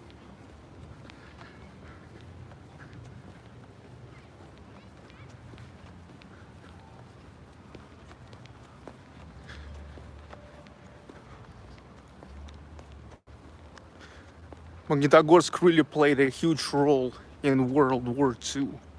I told you, those who joined early, they already heard that every second tank during World War II, from the Soviet side of course, and every third shell was made of steel supplied by Magnitogorsk iron and steel works.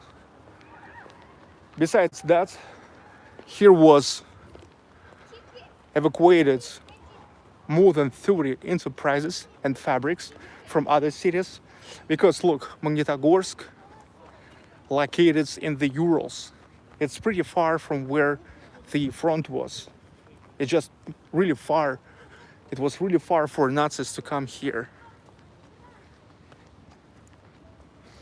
And here, the Soviet Union was able to continue constructing all the stuff to provide the weapons and techniques to lead the war. Here is, by the way, the glory wall for the most significant metallurgists of Magnitogorsk.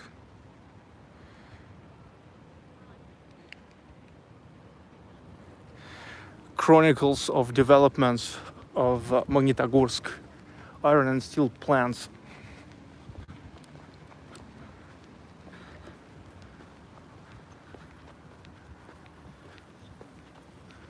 We've got now here to another square. It's nice to see so many squares, little parks in the center of the city. And everything is so well maintained.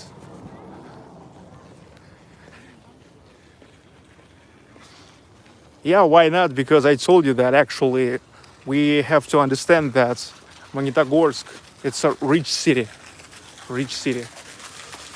And I already told you that they have the hockey team, which is called Metallurg. It means metallurgist.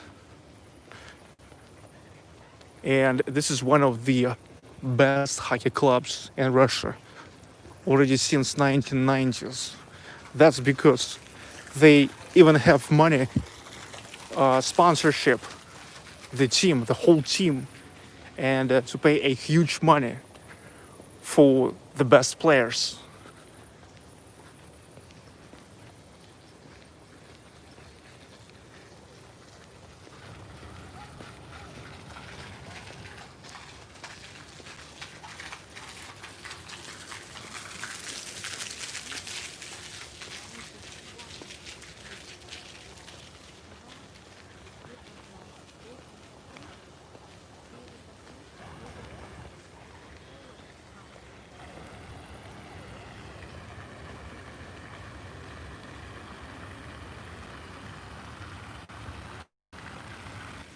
Yes, it's kind of like Gazprom supporting football club Zenit.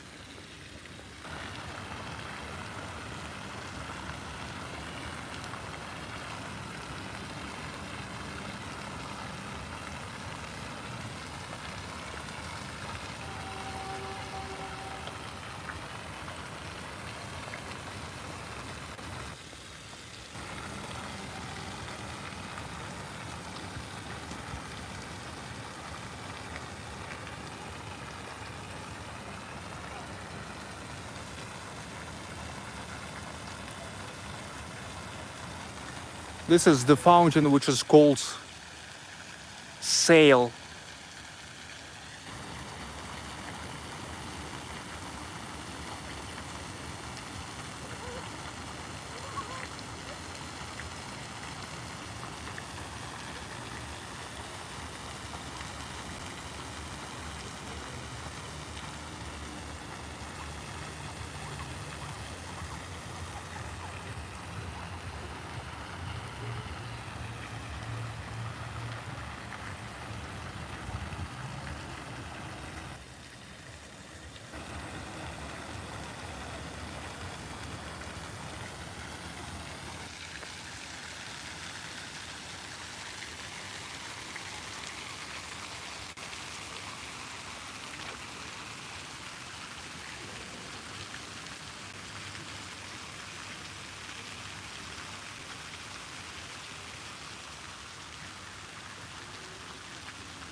what we have here. Oh, the renovations, even in Magnitogorsk, which is not bad.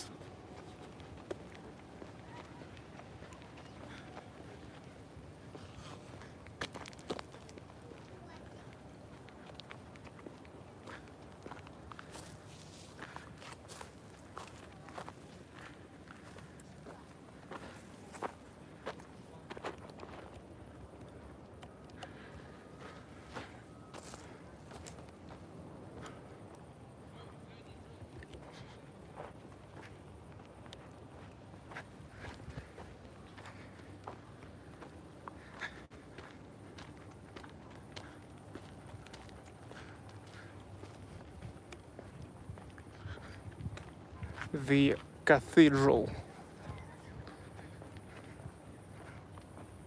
or I guess would be more correct to say the church.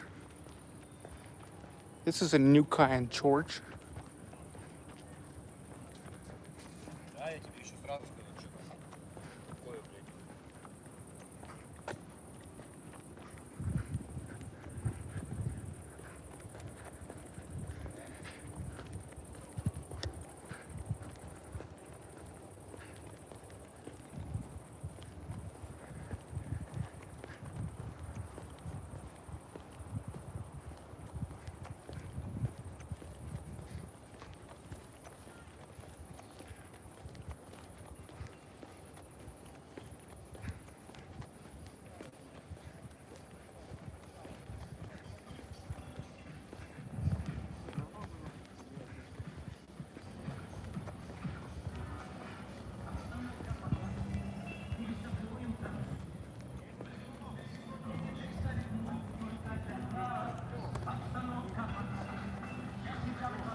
Somebody was asking me about the clubs. Seems like one of the clubs. Jaga Jaga bar, restaurants, dancing. But actually, I'm always surprised when you're asking the questions like this, because do you really think that kind of rich 400,000 city will not have the clubs? Come on.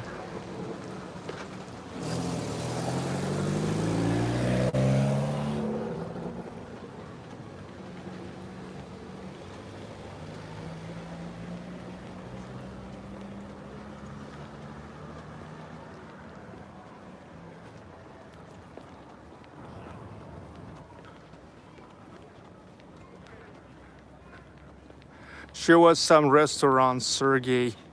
You have no idea how much restaurants I used to show before. You just check previous videos.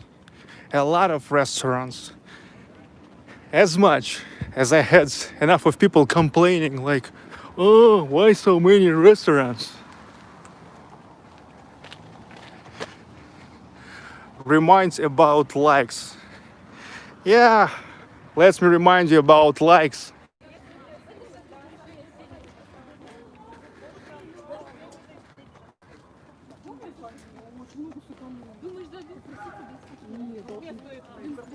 Нет, ну квартальную дадут, должны дать.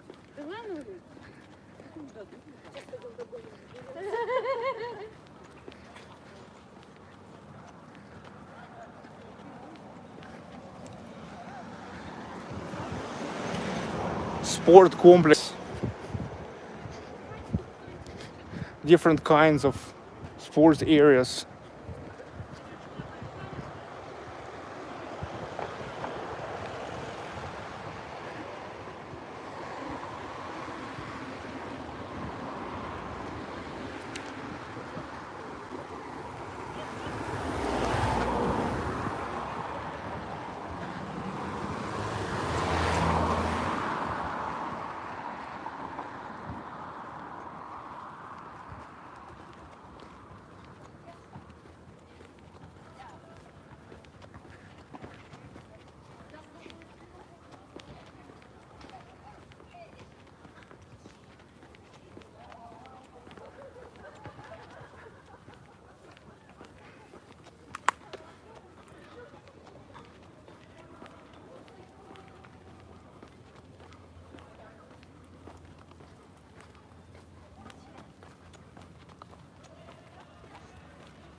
the hotel and the restaurant.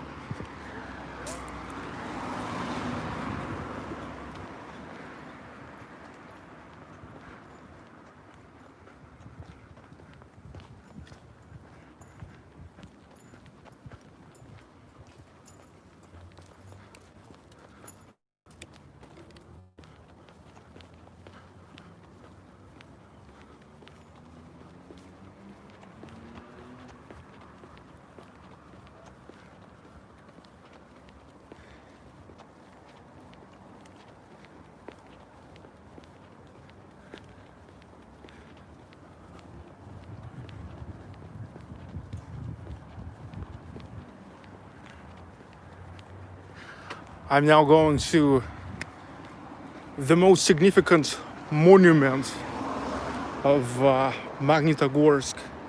It's called From the Rear to the Front. Means the rear and front of World War II.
Summer terrace there.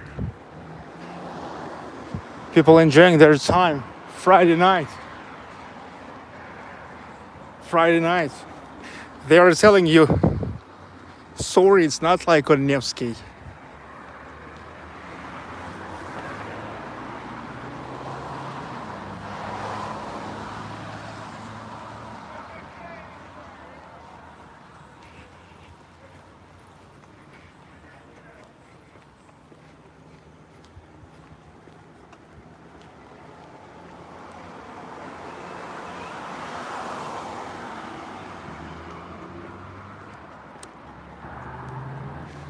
It's not that it's better or worse than on Nevsky, but it's just another thing. It's just another thing.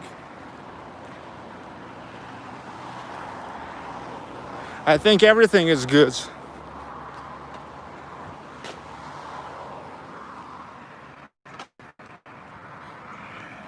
Sergey is the best. Very nice streams. Thank you for appreciation. However, not many likes at all. Still, nothing can beat the random ladies and street musicians on Nevsky.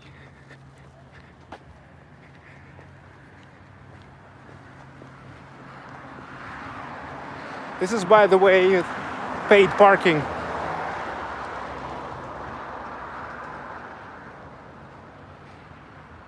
"24/7 guard sitting there.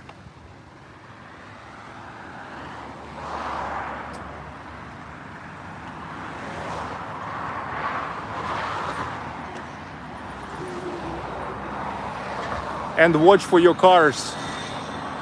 Or maybe don't. Maybe he just pretend he watches. But in real, maybe he's just watching TV or sitting in the internet.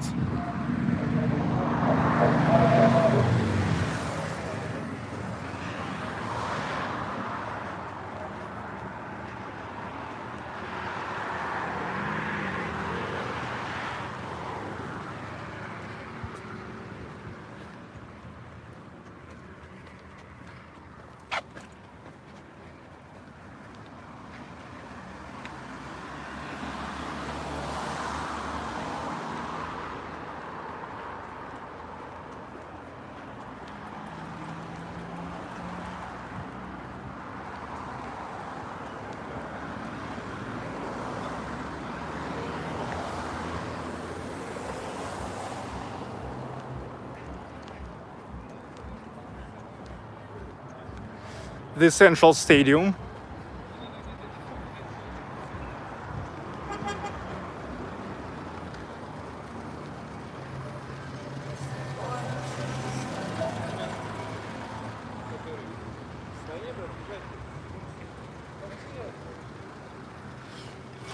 There is actually no such a meaning as Gorbachev architecture.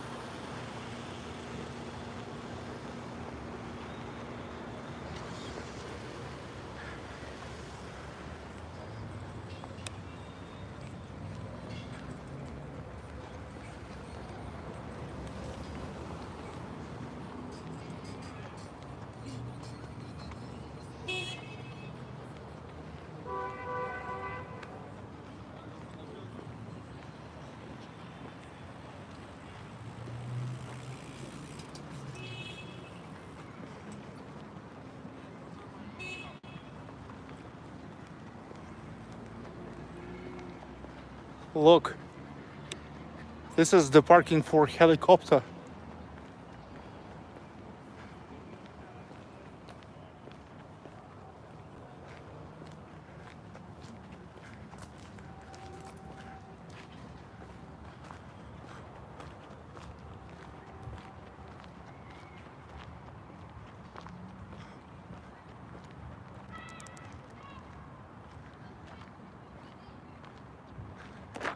The rollers hanging out there.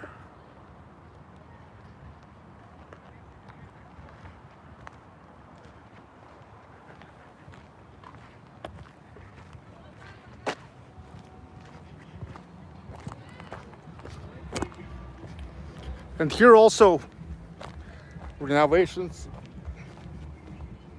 Probably here will be something like another square. Here they love to make the squares.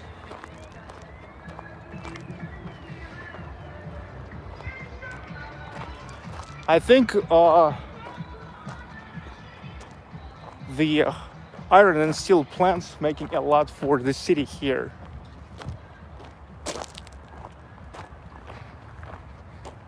They love their city and they have money. And they have as much money as finally they can think about the city, about how to make it better.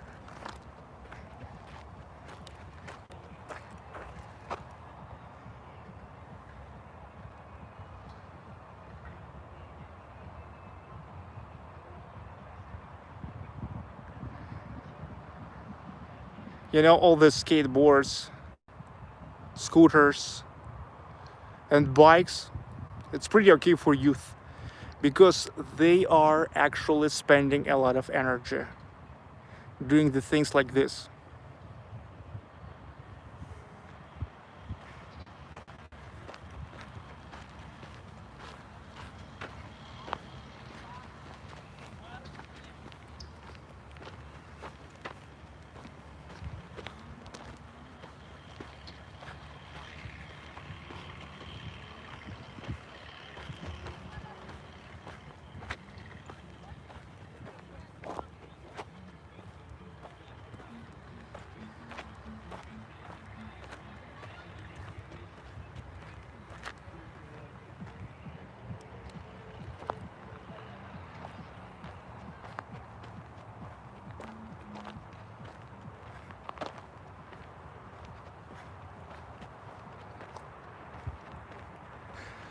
Construction techniques, it's good actually. They are working on something.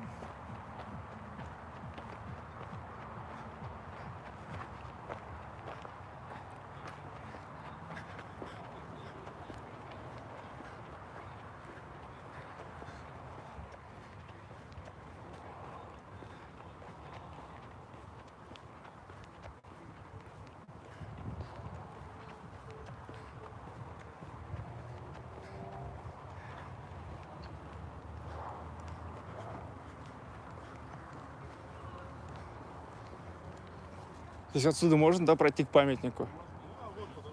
Спасибо. I just made sure if I can go here by walk, because for cars it's closed.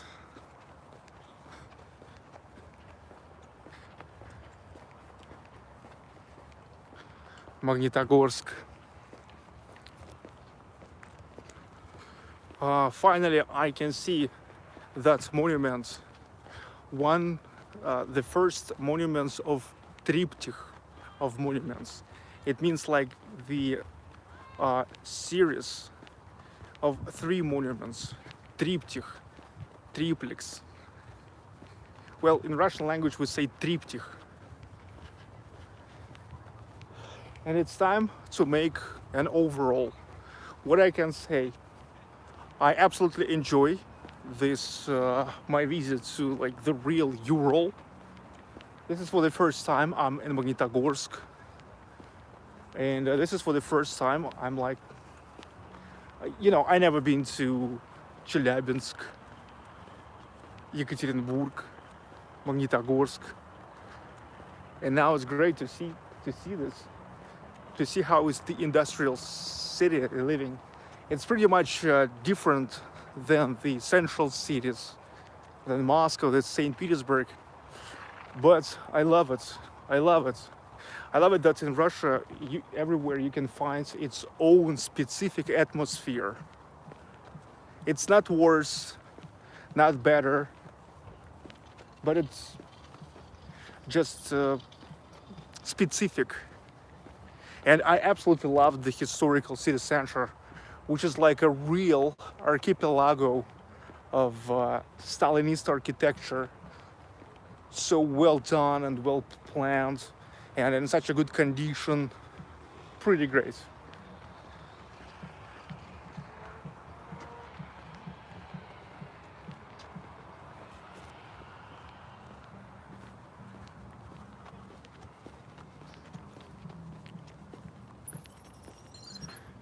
You should go to Nickel. Well, I already told you what it is all about. Sooner or later, I will go. I will go to Siberia. I will go to Far East. I will go to the north of Russia. I will go to Russian Arctic. But for now, I have to be efficient. Okay?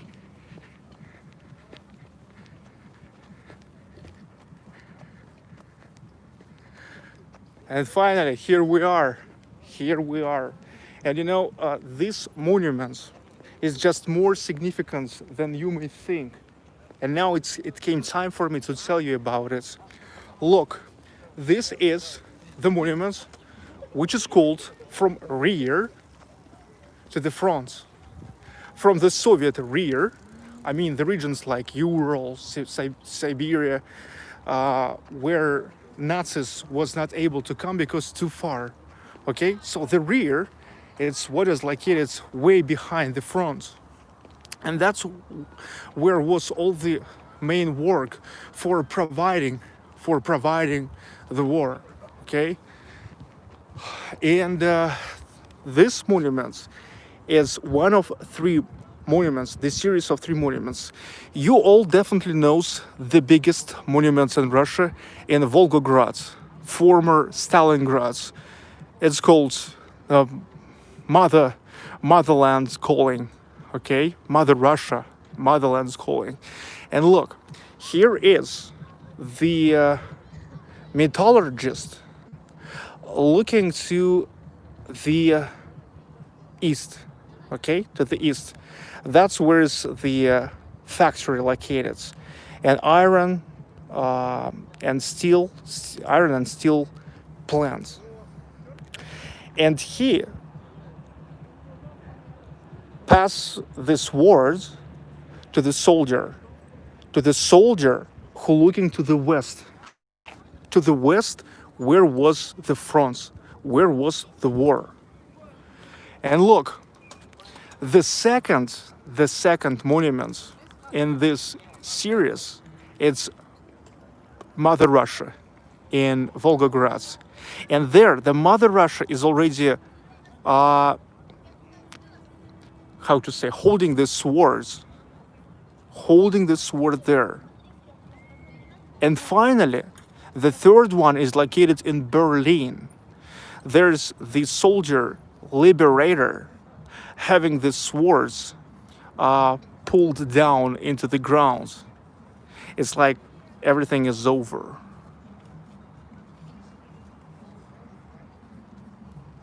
You see, what a great idea, actually. What a great idea.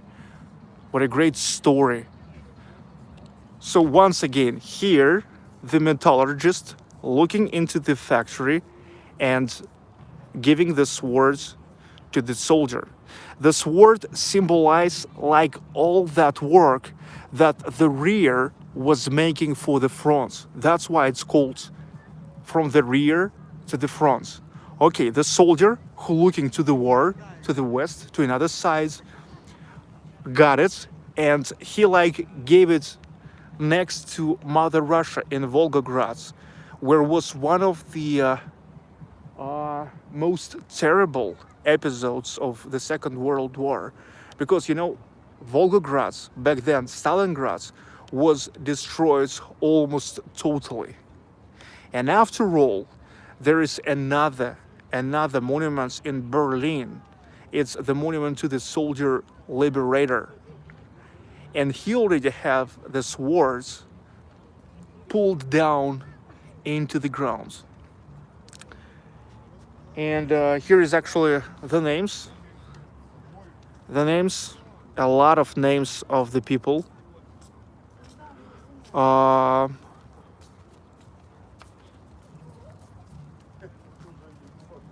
Who made their investments, their efforts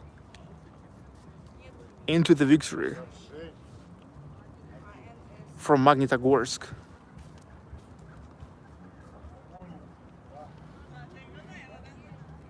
It's thousands and thousands names on each plate. You see, here is a lot of plates, and on each hundreds and hundreds of names.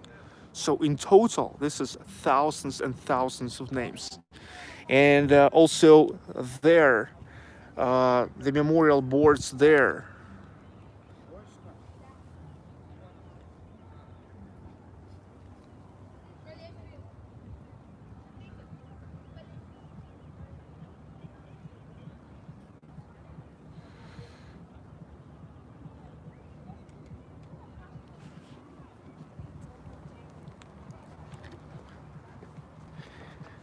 Also, need to mention they are staying on the top of the mountain,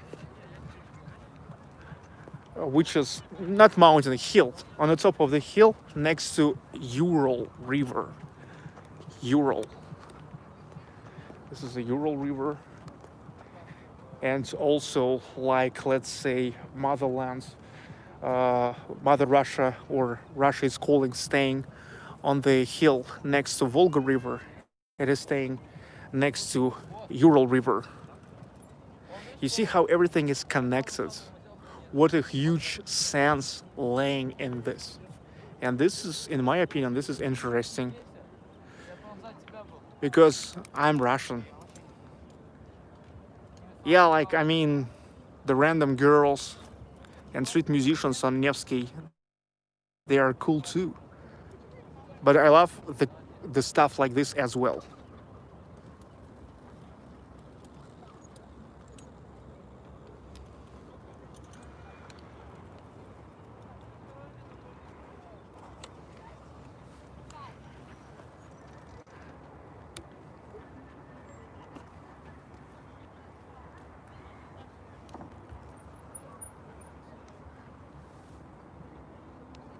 The plant is there, and the famous Magnitne mountain.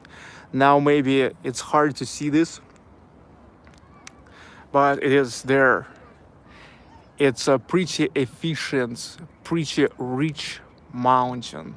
I told you there is such a mountain that in a 100 kilogram of the stone, you're getting 75 kilogram of useful iron ore. Wow. 75 out of 10.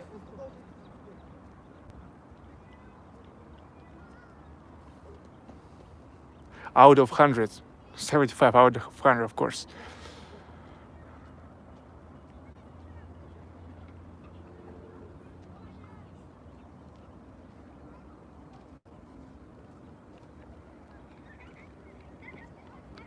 Scott, thank you. Greetings from Evgeny Malkin's current home, Pittsburgh, Pennsylvania. Let's go, Pens. Oh, by the way, yeah, I I remember that I told you when I was going here, I was telling, but today never mentioned it. Just forgot that yes, this is the motherland of Evgeny Malkin.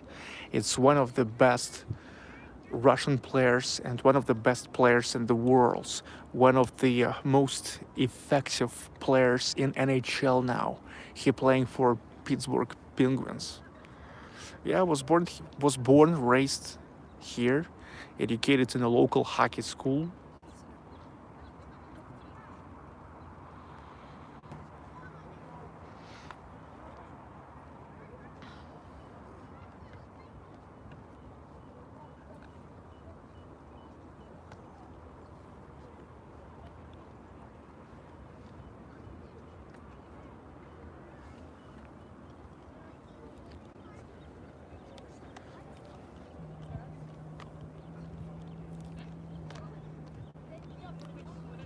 I think this is really breathtaking.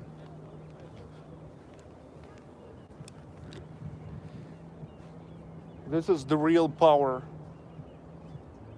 of Russia. The power of Russia is actually also getting calculated big time, thankful to the places like this. And millions of people all over Russia who every day working hard on making Russia even greater. You know, it's not just the words. Really, it's never just the words when I'm telling you that Russia is a greatness and power, unbelievable depth of history, culture, architecture, and labor, industry.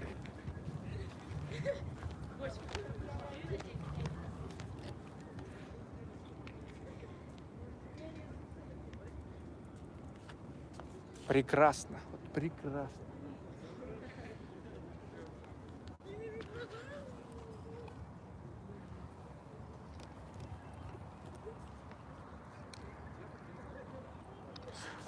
Ronald's pearl from Ronald's. Most Americans only get history from Hollywood. Yeah, but not mine viewers. For whom are you selling more?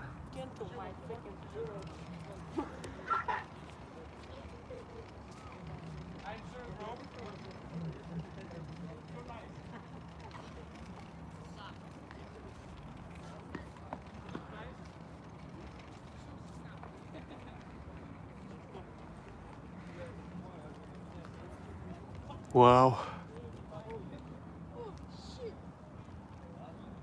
Awesome.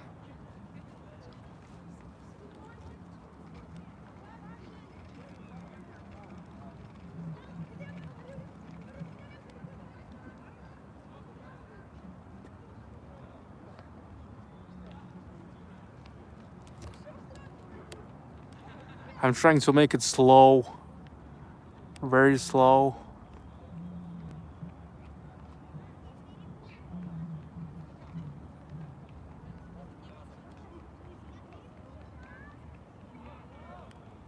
Hope you enjoy this.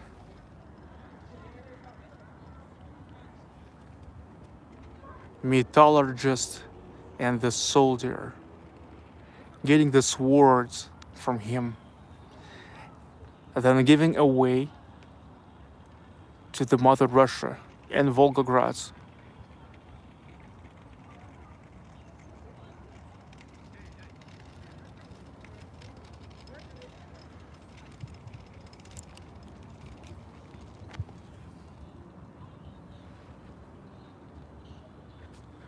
Россия, Россия.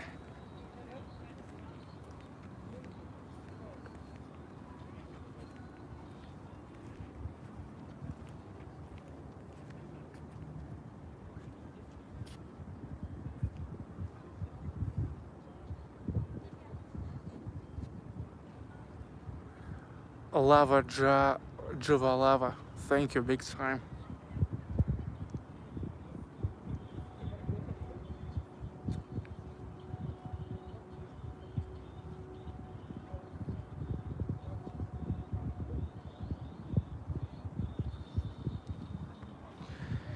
And one more thing.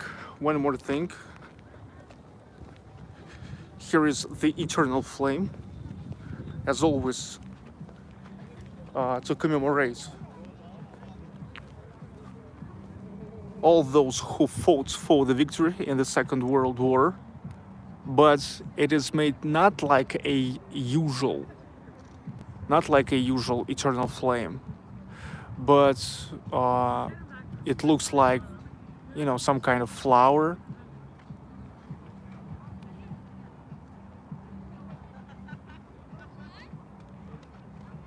Which is pretty interesting. I never saw the eternal flame like this.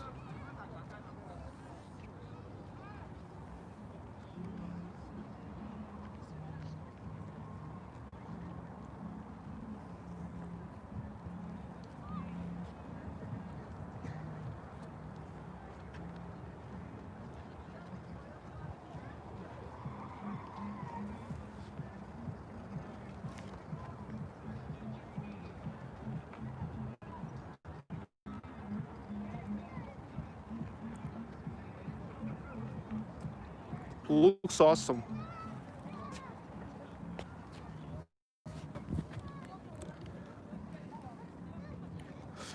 Okay, and now here comes the time when I have to say bye for today.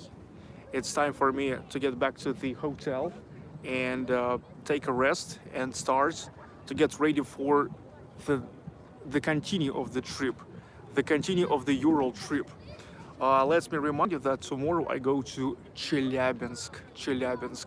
This is another like 350 kilometers from Magnitogorsk. Magnitogorsk is also Chelyabinsk region, but Chelyabinsk is the capital of Chelyabinsk region. So that's why it's Chelyabinsk region, because it's like the main city of the region. Sarah, thank you too. Love nights, you're awesome. That's it. Thank you big time. I'm glad that you enjoyed this live stream from Ural. This is the first point, and I can say that I definitely loved Magnitogorsk. It would be so nice for me, and definitely I will want to get back again in a year or two to walk more around the streets, and maybe to get to that tour, the tour that an iron and steel works are making. They're making this. You can go. I told you that. People told me, those who was there, they were telling me that it's something unbelievable to see how is the liquids, iron, flows from, you know, how to say, from the above, and then turns into something really useful, into the final product, which is great. Mickey Macbeth, you're best yet. Thank you. So I go to Chelyabinsk tomorrow. Then I will go to most probably Tumin. But if I will not go to Tumin, then definitely to Ekaterinburg. Maybe Tumin. At first Tumin, then Ekaterinburg, or maybe I will miss Tumin. Who knows? I will look at the weather, you know. But would love to go. Those Tumen is already more like Siberia, you know. It's more like Siberia. It's like Ural/Siberia, you know. Then from Ekaterinburg, I will go to Perm, P-E-R-M, Perm. And already after Perm, I will start going away from Ural region, and already will go to the northwest. I now live on the northwest, actually. You know, St. Petersburg, it's a northwest. There I most probably will make a stop in Kyiv. Then from Kyiv, I will go to Vologda. Vologda, and there already will be like really relatively close to St. Petersburg. That's how for a week I'm gonna get through the Ural and to get back to St. Petersburg. Okay.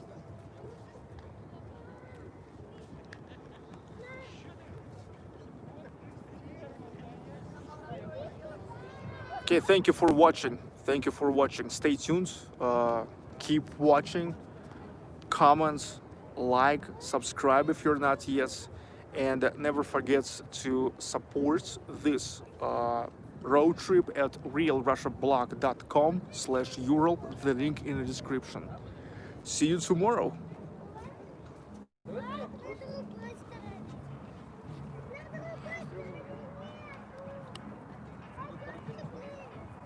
Пародировал? Вот здесь стоял. Как это называется?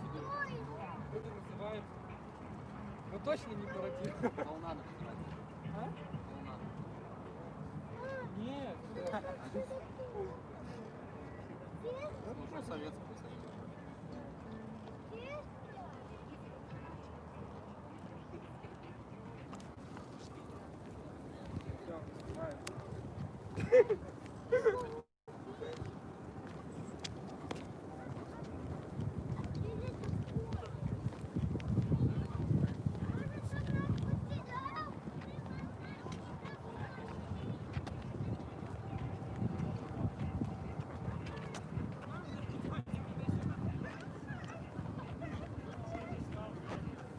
Okay, bye for today. See you tomorrow.